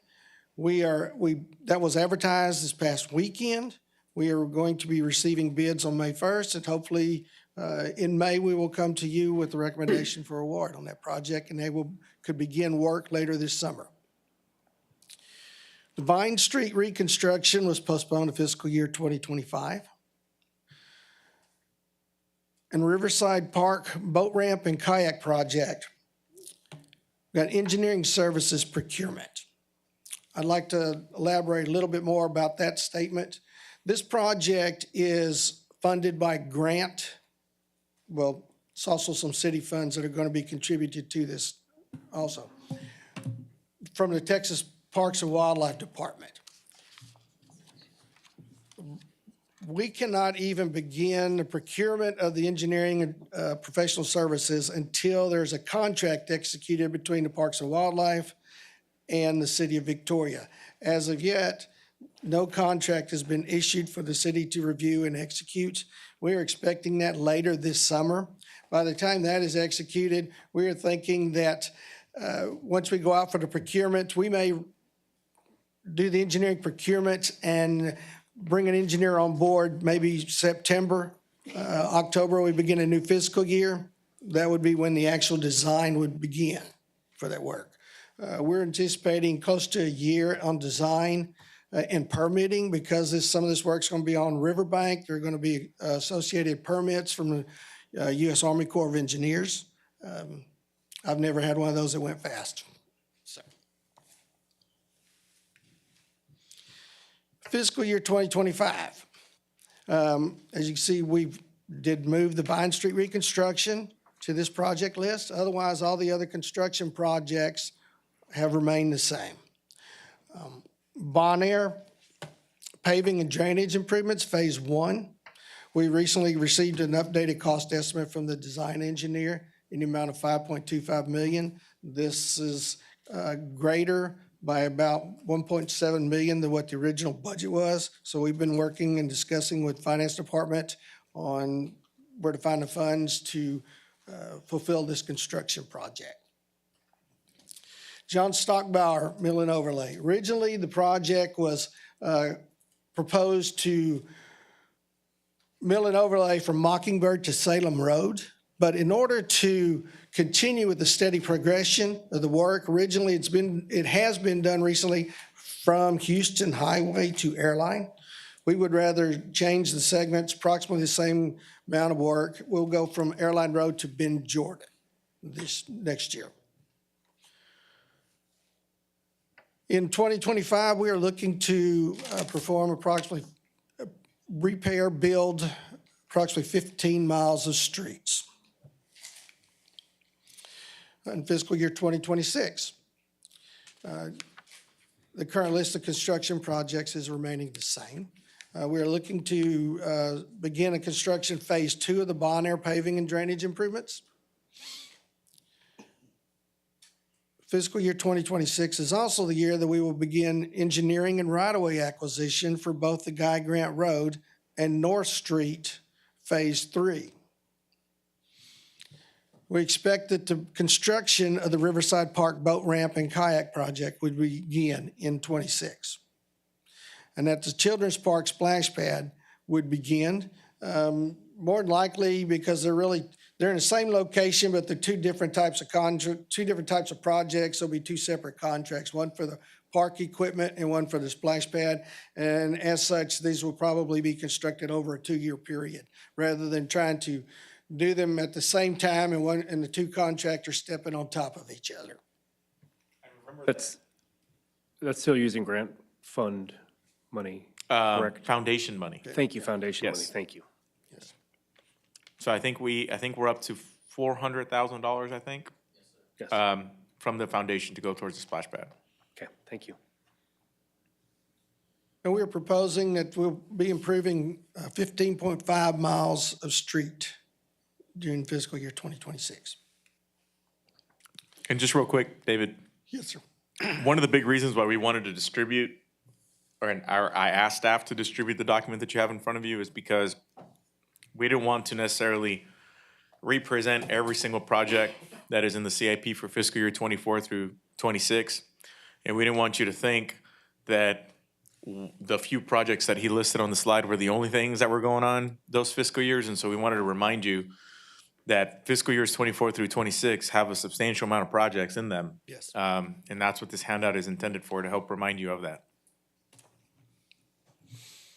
And also to refresh your memory, excuse me, in terms of which residential streets we are proposing to work on. And these are available online for the general public Correct.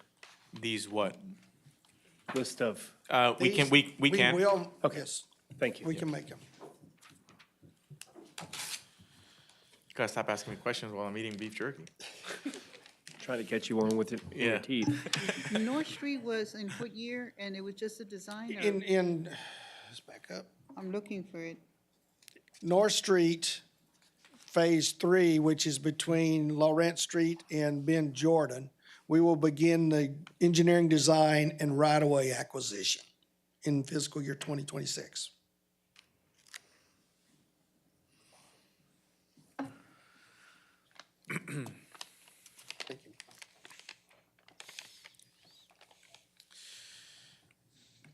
In fiscal year 2027, some of the proposed projects that we, as engineering staff, are proposing are residential streets to be improved in the Bronson Terrace subdivision, Red River Heights, East Side Edition, and 3 streets out of the Springwood subdivision. We're proposing thoroughfare projects, North Street, Phase 3A, from Lawrence Street to Avenue C. This is the segment that's in front of Patty Wilder School. We're also proposing, this will be a mill and overlay on John Stockbauer from Ben Jordan to Mockingbird, and also another segment from Mockingbird to Salem. We've separated these into segments because when we were doing the estimates, we were trying to keep these in more palatable dollar amounts. But when we put this together, it looks like we would be able to do at least 2 segments of John Stockbauer in fiscal year 2027, as if prices don't increase too much. Utility projects, North Street, Phase 3A. We would start with utility work in front of Patty Wilder High School, Patty Wilder Middle School, sorry, it used to be the high school. Once that is completed, then we would move into and start the actual street and drainage project. Guy Grant Road, we would do the water line replacement and the sewer line. Where is the water line and sewer line? Is it On, underneath the road, or is it to the side of the road, or? which street are you Guy referring to? Grant. Guy Grant. Guy Grant. The sewer line is on the edge of the road, but we're planning on just doing a rehabilitation project for that one, like a lining. The water line, I believe, is under the road. I'm not sure, I have to verify that one. But we would still, regardless of where it is, we would have to do the utilities first. But I understand what your question is it going to severely create a traffic snarl if we're doing construction under one lane of that road? Yes. And then you're gonna, later on down the road, another year, you're gonna fix it, right? Yes, sir. Correct. Be nice if it was all done at once. It would be nice if we had the money to do that. It would be, but maybe some of the other projects could be changed so you could do it all at once. That's the reason I bring it up. That is something that we can look at. Yeah, I think, Look at it. That's all. well, the decision is yours. We either do North Street, we can't do North Street and Guy Grant in the same year. It's too much money. So the choice is, how do we space it out? Now, Gilbert's not here, but I can certainly have a conversation with Gilbert about, what would it take, if we tried to knock out Guy Grant all in one go. Are we talking about moving the utility line? No, Just replacing it? not the sewer. Not Sewer is a rehab. Rehab, but the The water, I utility. believe, is a replacement. But it would still be under the street for Guy Grant? Yeah, it would be no different than how we tackle some of the, I guess, the residential complete reconstructs. I know that when we do some of the thoroughfares, we do knock it all out at once. That is actually our objective with the North Street Phase 3A, because we want to be mindful of the fact that the school is in that location. And so we are stretching ourselves thin for the sake of trying to knock out that corridor in front of the school all at once, at the sacrifice of having to spread out Guy Grant. Okay. If you save the money from the utility project in '27, could you do everything in 28 for Guy Grant instead of tearing it up one year and tearing it up the next year. The utilities will still have to go in first. What we would, I understand that, We but could couldn't try they and all be do done in is- 28 instead of? they could, or we could try and time it such that we would begin the construction of the utilities in late That's- 27 and then begin Right. in Now, that sounds 28 with good. the. I like that sound. Yeah. It would basically be in two different CIPs. Two different years. Would be But almost, there or two would different be years, but it would be back-to-back. basically back to back and would be like a that would be single great. project. Yes. That's the intent. So you'll see Good. you'll see in proposed fiscal year 28, Okay, the road aspect of Guy Grant. okay. And I think, when we first started talking about Guy Grant and North Street, I think we all said both of these projects are gonna have to be done somewhat piecemeal just because of the magnitude of them. size. And so certainly to the extent that we can time utility and street work, to Councilman Lofgren's point, I think that's an excellent suggestion. Yeah, and I have some ideas just in my head right now through this conversation that I'll run by legal and by our CFO on how we can ensure that phasing can be seamless. Very good. And Thank you. Thank you. It would be good if we could get two different contractors. I'm sorry? It would be good if we could get two different contractors if we're gonna run these two big projects at the same time. Yeah, true. That's a good point. Yep. So maybe we can keep moving and getting more people to, bid on the projects and tell them, hey, we got big projects coming here. Come Which Victoria. to that end, staff did have a conversation after the last, or whenever it was that the topic came up. And you may recall that a couple years ago, or a few years ago now, we changed our procurement model to pursue a best value approach Right. versus a low bid. So we think this is a good reason to reach out to contractors from out of town and others to educate them on the fact that we no longer are taking a low bid approach. Okay. That might encourage them to actually give us another shot at submitting bids. Because when we were doing the low bid approach, an out of town contractor was always coming in, more expensive. So then they just gave up even trying. Right. But it might be worthwhile reaching back out to them and educating them on a best value approach. And hopefully get them to at least give it another go. Yeah. And that might create an opportunity for us, to your point, hire two different contractors if we have two large projects going on at the same time. Okay. And, I think that as educating the public too and letting them know, hey, we're changing the way we do our bidding now, so it's the best value and not the low man on the totem pole. So that way they know, okay, why is the city spending more money than, coming out with the lowest bid? Sure. Okay. Which I think in the 3 years we've had that way, I think we've only done it once maybe. And the difference was and it was like $10,000. Right. Or something. So, The low because we bid's don't have typically the enough best. people bid, to even Yeah. give us the option to, Yeah, that's true. Yeah, it helps to have options. yeah, regardless of which process we follow, right? Yeah. But anyway, Other utility projects we're proposing will be the first phase of the I&I work, which will be manhole rehabilitations. Also looking to replace a 20-inch cast iron water line on Airline Street from Laurent to Ben Jordan. And then there's another 16-inch cast iron water line that we look to replace. This one is on Constitution, Craig Street, Forest, Washington, and Commercial. And we've already mentioned about the Children's Park and Splash Pad. These next slides are just more vicinity maps of where we're looking at doing, so you have an understanding of where the Bronson Terrace subdivision is, the subdivision just north of Victoria College, UHV. Red River Heights is the subdivision just to the east of Ben Wilson, to the east of the UHV property. East Side Addition is off of Ben Wilson, or southern part of town.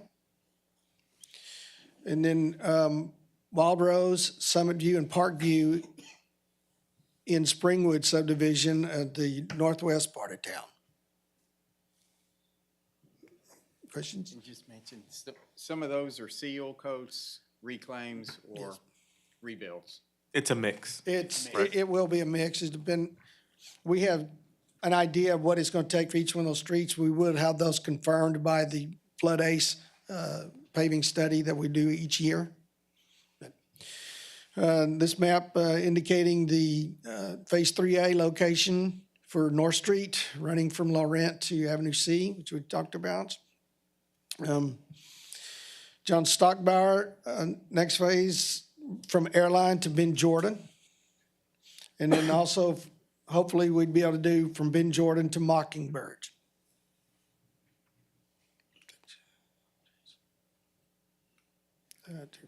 Wasn't Airline to Ben Jordan sooner than that? It was. Okay. Apparently, my vicinity map Sorry. did not get changed out. It's okay, you showed us where it is. Fiscal year 2028, there's approximately $24.7 million that we can spend on various projects. On residential streets, again, this is going to be a combination of seal coats, reclaim, and some reconstruction. Looking to perform some streets on the southern side of town, off of Henselman Road, Julius Street, Owen Street, Cervantes Street, Levis Street, Sertucci Street. We're also looking to, I believe this is just a seal coat in Lake Forest subdivision. Armory Drive is probably going to be at least a reclaim and seal, if not a reconstruction. Springwood Drive would be a reconstruction. Looking to perform some more thoroughfare projects. John Stock, yes, ma'am. Okay, you haven't gone to 29 yet, but I haven't seen any of the Tanglewood other than the phase one that is in this. We'll bring that up. Yeah, we'll get to it. Okay. Yes, ma'am. I don't see Guy Grant either. What don't you see? Guy Guy Grant. Grant. Oh. I have a question. You're correct, I have a Mr. question. Lofgren. I have a question. The thoroughfare projects that you have listed, what would be the total on that total amount of all the thoroughfare projects for 28 that's listed? Total in dollars, miles? Dollars. Dollars. I have that information, I just do not know that off the top of my head. We were preparing estimates so that we knew how much we could afford to do and still fit in within available funding of the 24.7 million. So I have that information. Like I said, it's just not as part of this. These are all rehabs, right? The thoroughfare projects will be mill and overlays. Mill and overlays. Yes, sir. And we can, after tonight's council, Gilbert does have and you've seen it, in our workshop setting, a table that very specifically shows how much money is being allocated from where. So we can share that with you, this week, just so you can have a chance to review it before we talk about it again. The intent, behind sharing this information with you tonight isn't for any sort of decisions to be made tonight. It's simply to begin exposing you on what we think would be worthwhile considering for the fiscal year 27 through 29. We do plan on, through our one-on-ones, talking about them. So definitely appreciate the feedback, the questions. That's the whole point. So we can work together on finalizing a version of this before we get to preliminary budget time in June. When we get to the one-on-ones, I'd like to know if some of these could be, if they could all be put off a year and you could throw Guy Grant on there. Guy Grant is going to be part of 2028. It just got left off this list. It is in our spreadsheet. Shame on you. Yes, sir, I agree. But it's in our spreadsheet with cost estimates and budgeting purposes. I feel better now. Thank you. Okay. No, we were not going to leave that off and forget about it. I'm happy to see Airline because that one needs some attention too. And Yes. We're also looking to start Phase 3B on North Street from Avenue C to Ben Jordan. That one will go, will be the utilities, water and sewer line through that segment. Also replace a 12-inch cast iron water line that's on under Airline from Ben Jordan to Ben Wilson. That would need to be completed before we did any work improvements on Airline Road as far as the paving from Ben Jordan to Ben Wilson. Otherwise, it'd be a waste of money to do the paving work first. We're also proposing some sanitary sewer rehab work and a country club subdivision. Also proposing to do an expansion, not an expansion, but improvements to the Martin Luther King Park off of Pleasant Green and Callis Street.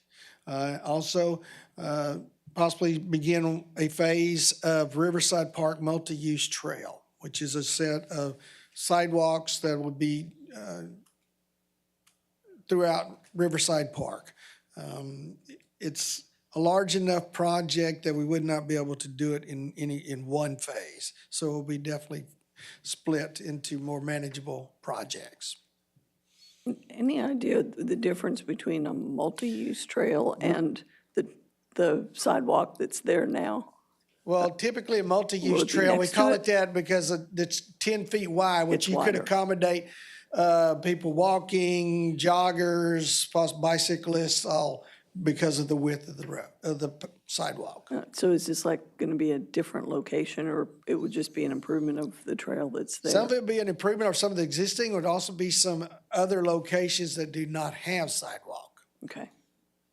I have a Oh, go ahead, I'm sorry. I have a Ms. Elise. question on the utility project for North Street. On Phase 3B, that's just the underground stuff, that's not doing the street yet? Not yet, that would Okay. come up in fiscal year 29. I just wanted to know. And again, we would probably try and stage that, we're end of Right. 1 year, begin the street work as soon as we roll over into the next fiscal year. I just wanted to make sure you put that light right there like y'all said y'all were. On the corner of Ben Jordan and North Street. But the light? A light? Right there on that four-way stop? Ben Was it on Ben Jordan or Ben Wilson? Ben Wilson. Ben Wilson, Ben Wilson okay, over there. that's Okay. further down the road. Okay, Okay. that's why I was a little Yeah, confused. me I was too. like, I'm well, going like, there's wait a already minute. a light there. Okay, it's Ben Wilson. You're right, yes. I drive that way every evening going I home. said, wait a minute. Yeah, I do too. So, just make sure. David, I have a question. In regards to the omission of Guy Grant on there, is it just the wording of Guy Grant, or Yes. is it the wording along with the monetary? No, the commitment? money is allocated Okay, so for it's that. still It was just, you've switched it, the so the word Guy Grant was 24.7 million left to off the 24 list. Okay, Yes, sir. okay. Yes, sir. Good question. Again, these vicinity maps indicate where some of these streets are that we're proposing for the residential street projects. This is the Julius, Owens, Cervantes, Levis, and Sertucci streets. And then Lake Forest subdivision, this is in the northwest part of town, across from West High School in that general area. Armory Drive is off of Mockingbird Street to going north. And I drove that street the other day, and it definitely needs some work. Springwood Drive, this is the entrance road into Springwood subdivision, and we would be looking to reconstruct that street. The thoroughfare locations, John Stockbauer from Salem Road to Loop 463. Airline, we propose from Main to Navarro Street. We'd also hope to do Airline from Laurent to Ben Jordan, and then from Ben Jordan to Ben Wilson. From Ben Wilson to Sam Houston was milled and overlaid as part of the Ben Wilson Street project with UHV.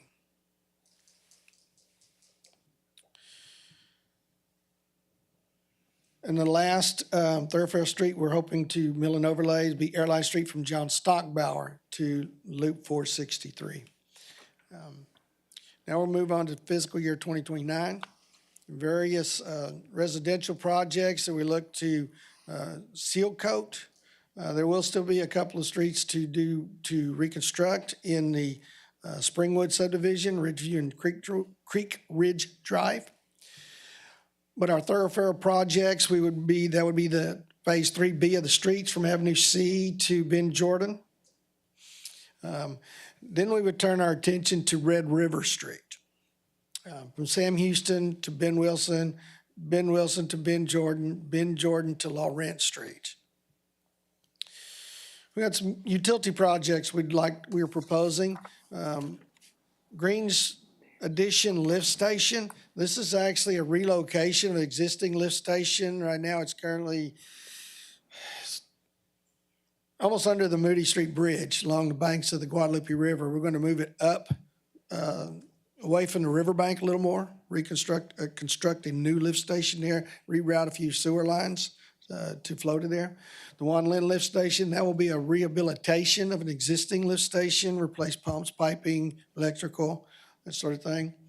And then a ground storage tank at water plant number 3 at Airline in Bend, Jordan.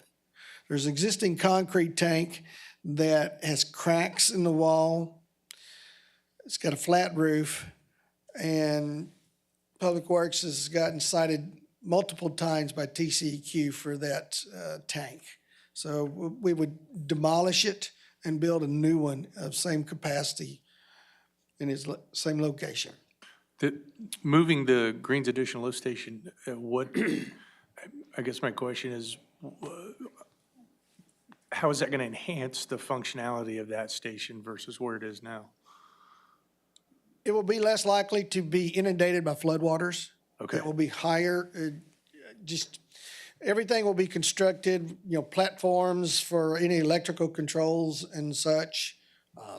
I've looked at the drawings and I forget just how far up away from the bank it moves, but it's pretty considerable distance. Okay. And outside of 98, because I know we had a problem with everything in 98, and we had repeated, I pardon my ignorance on that, we've had repeated issues with that. I see you nodding your head. It goes underwater frequently. Okay, that's what I need to know. Thank you. While we're stopped, I have a question on Red River. Yes, Didn't we ma'am. just do Red River not too long ago? So is this just maintenance or? Yes. It's maintenance? Yes, we did Red River. It's a lot longer than you think. This section, it's probably at least 10, 12 years. So we're just wanting to get some maintenance on top of it, seal coat it, or possibly mill and overlay, but more likely a seal. Oh, that's what I was thinking. 10 years isn't long enough. We need more time on our streets. This is 5 years from now, so that would be 15 years. So hopefully we will be able to get by and just do a seal coat to, Maybe stretch so. the money a little bit further. All right. The Castle Hill North subdivision as part of the residential streets, that's between Guy Grant, Salem Road, and I don't remember that road. I've driven it, but I don't remember the road name. Oh, Sam Houston over there.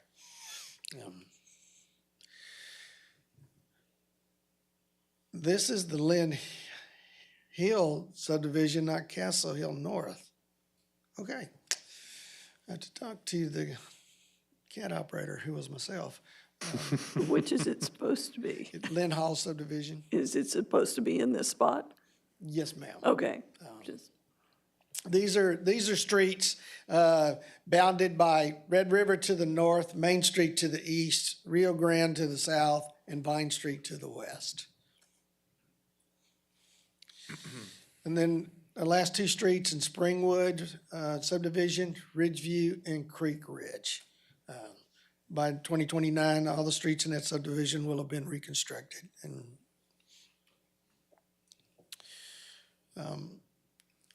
thoroughfares, North Street 3B between Avenue C and Ben Jordan. Red River from Sam Houston to Ben Wilson. Ben Wilson to Ben Jordan.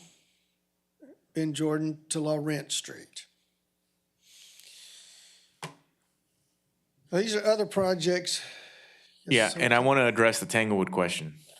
So I'm not going to ask him to go back, but maybe you picked up on the fact that for every year from 27 through 29, the CIP totals roughly $25 million.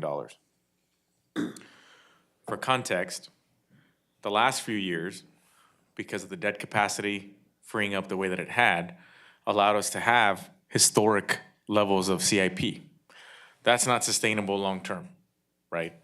And so you may recall from one of Gilbert's presentations at a council workshop that it would be wise for us to moving forward to pick a number that makes sense so that we can have consistency in the CIP amounts that we have every year. Because what we want to try and get away from is what, I guess historically what sometimes happened, which is, you know, the moment that we would finish paying off the credit card, the following year we would just rack it back up, right? We want to be a little bit smarter about how we issue our debt so that we can have consistent impact, you know, year over year.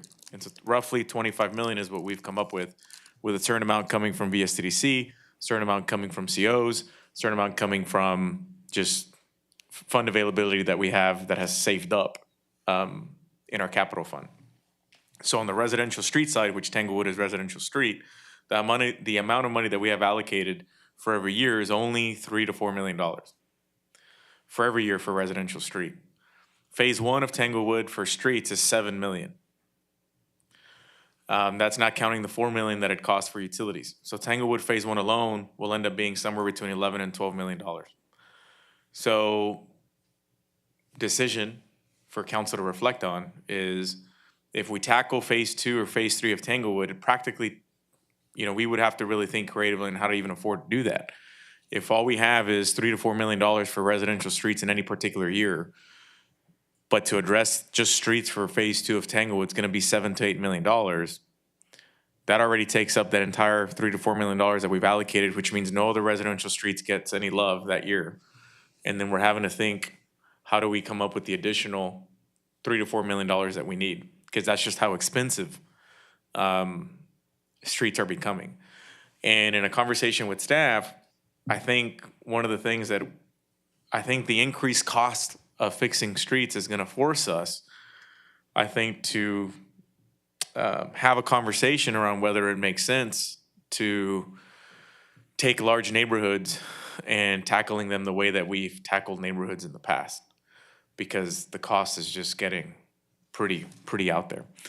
And so the reason why we didn't plug in Tanglewood as an example was because of just how expensive it would be and the fact that it would literally eat up, more than even the money that we have available for these years. Now, we can certainly run a scenario that thinks and prioritizes Tanglewood Phase 2, but it would, be at the sacrifice of a bunch of other projects. And we can certainly do that, put it together at least for discussion, right? But we felt it was important to show an option that spread out the load, a little better. We haven't had the time either to really get into the weeds of exploring other options for phases 2 and 3 in terms of the work. Or do we split it up into smaller phases, as an example? So there's still definitely some work left to be explored, which is why I made this list of projects that are still under consideration, because that just necessitates more work to look into, quite frankly. I guess maybe it's a little naive to ask this question. We have gradings of all of our streets, and I'm just wondering if that would give us any additional guidance that, this particular street is really, truly worse than this particular street, and that we might look at it and might also look at it to see what the gradings are of those Tanglewood Phase 2 and 3s. That might give us a little more comfort that the reason that we're trying to get to this street is such and such. Yeah, we guess the other we can certainly look at those ratings. Keep in mind those ratings are now approaching probably 5 years old or so. We did them for probably the year. I think we did them in 2020. And I recognize we're also trying to preserve what we have. Right. And so we're doing a lot of streets Right. because we're trying to preserve it. And keep in mind too, and I know you all know this, but not every street is created equal in terms of the application or work that gets done on it. Because some are complete reconstructs, some are mill and overlays, some are seal coats, some are reclamation projects. And obviously, we're going to completely reconstruct a street, then it brings into the fold the utility aspect of it. And so doing such a large phase for Tanglewood would take up, $4 to $5 million on the utility side, which would then be at the sacrifice of not doing, $4 or $5 million of utility work elsewhere, and then same on the street. And so it's just a tricky balance. We've been blessed to be able to have historic levels of CIP the last couple of years, but that's just not sustainable for us to keep doing that long term. So it's we're gone full circle, right? Kind of back to a reality check of having to prioritize and pick how we issue debt and what we apply it to. But anyway, I'll go over this slide real quick, David, if you don't mind. Other projects that are under consideration that we haven't even really gotten to the point of coming up with cost estimates or anything, but we know have been talked about, fire stations, for example. Chief Gomez is still in the process of, developing his own assessment, his own recommendation on the impact of the ISO rating.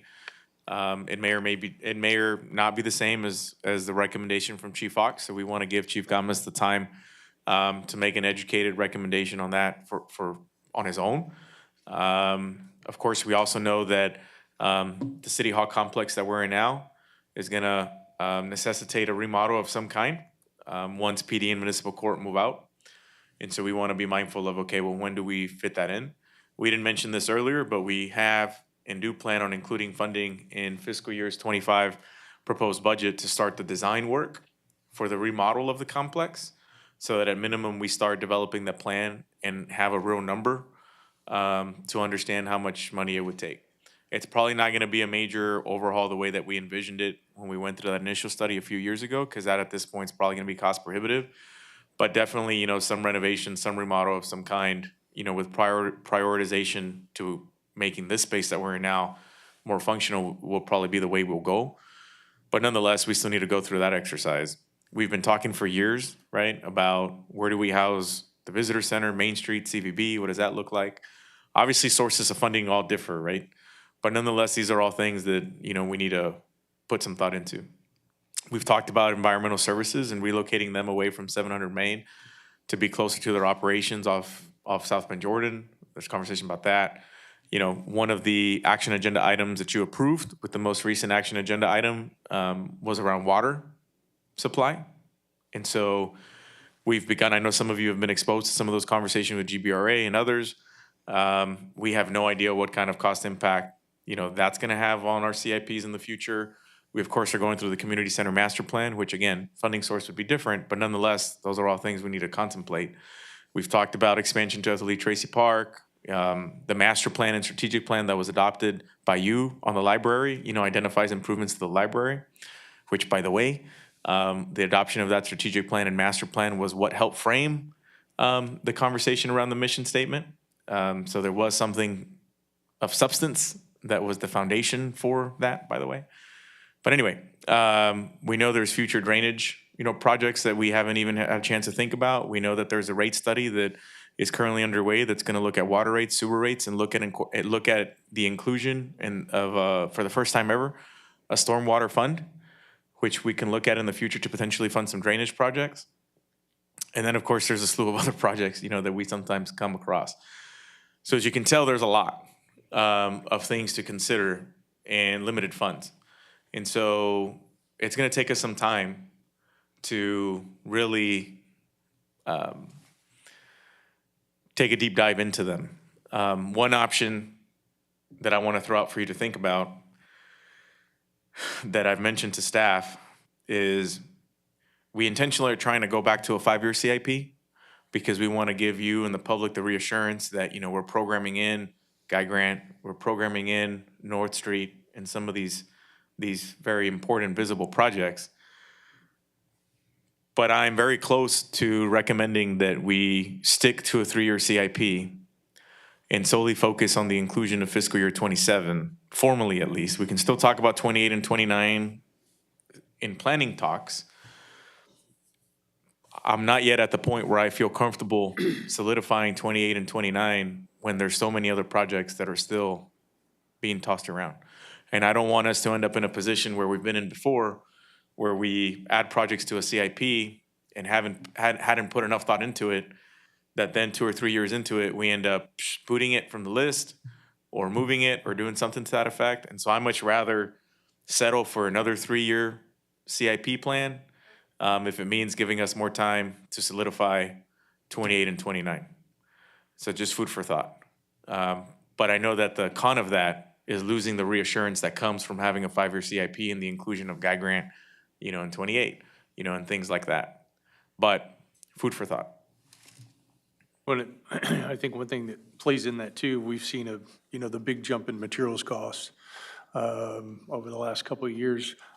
I hope that we don't see that same jump going forward, but obviously if you're planning out 5 years based upon what you know right now, you factor in some, but if those costs, or some increases, but if those costs continue on the trend, I mean, you really are probably better off limiting that scope because you've got to account for that.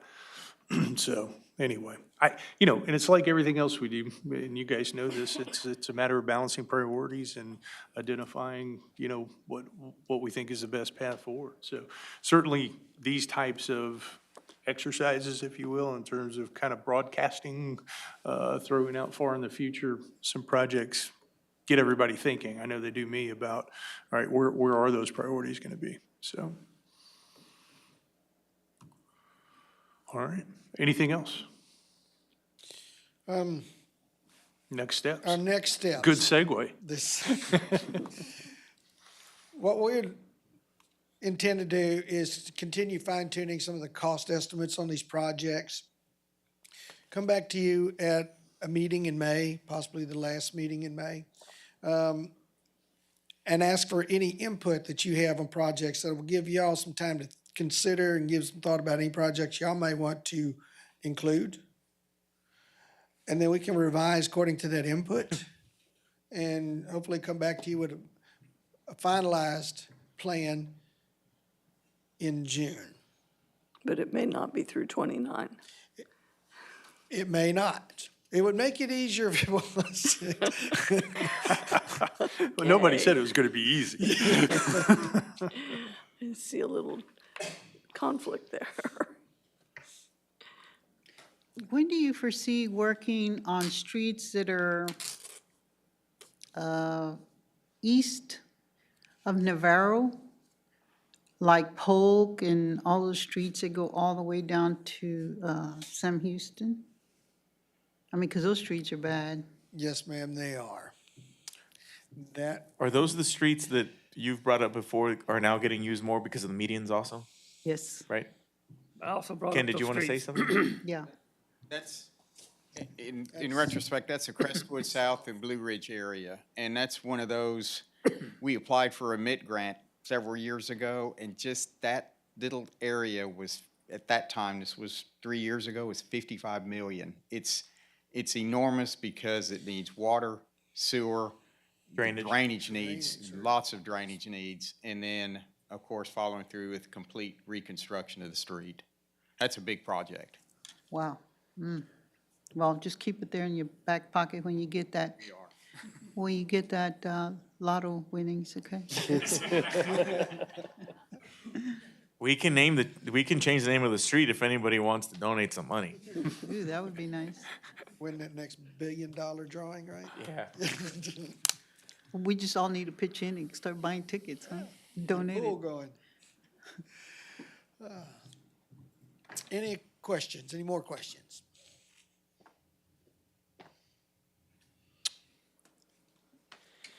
When you bring this back to us, will Gilbert be here so we can discuss how much debt capacity we have for these 3 years? You say Yes. we have this much for the same amount for each year, and I want to understand why. Sure, yeah, we I can. want to understand why that is. Yeah, we can resend you the presentation that he went Resend through it to me. at the last workshop that showcased our strategy on staying around 25 million. We can reshare that so you can have it fresh. Also, I was told when Castle Hills West, the salt and pepper residential area was done, that it'd be 5 to 7 years because they had to replace the pipes. It was done in '24. I know it's not in '29 it's going to be done. But I would like to see Tanglewood get done because you're going to have to do Castle Hills West eventually too. So somehow we need to come up with some more money somewhere. That's my thoughts.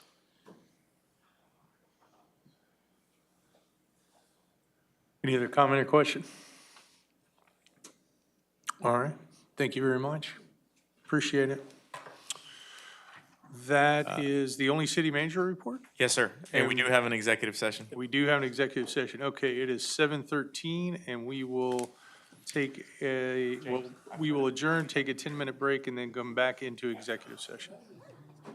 City Council recess for executive session on the 16th day of April 2024 at 7:13 PM. Subject matter is as follows. Executive session deliberation is as follows. Texas Government Code 551.087, 551.071, 551.072.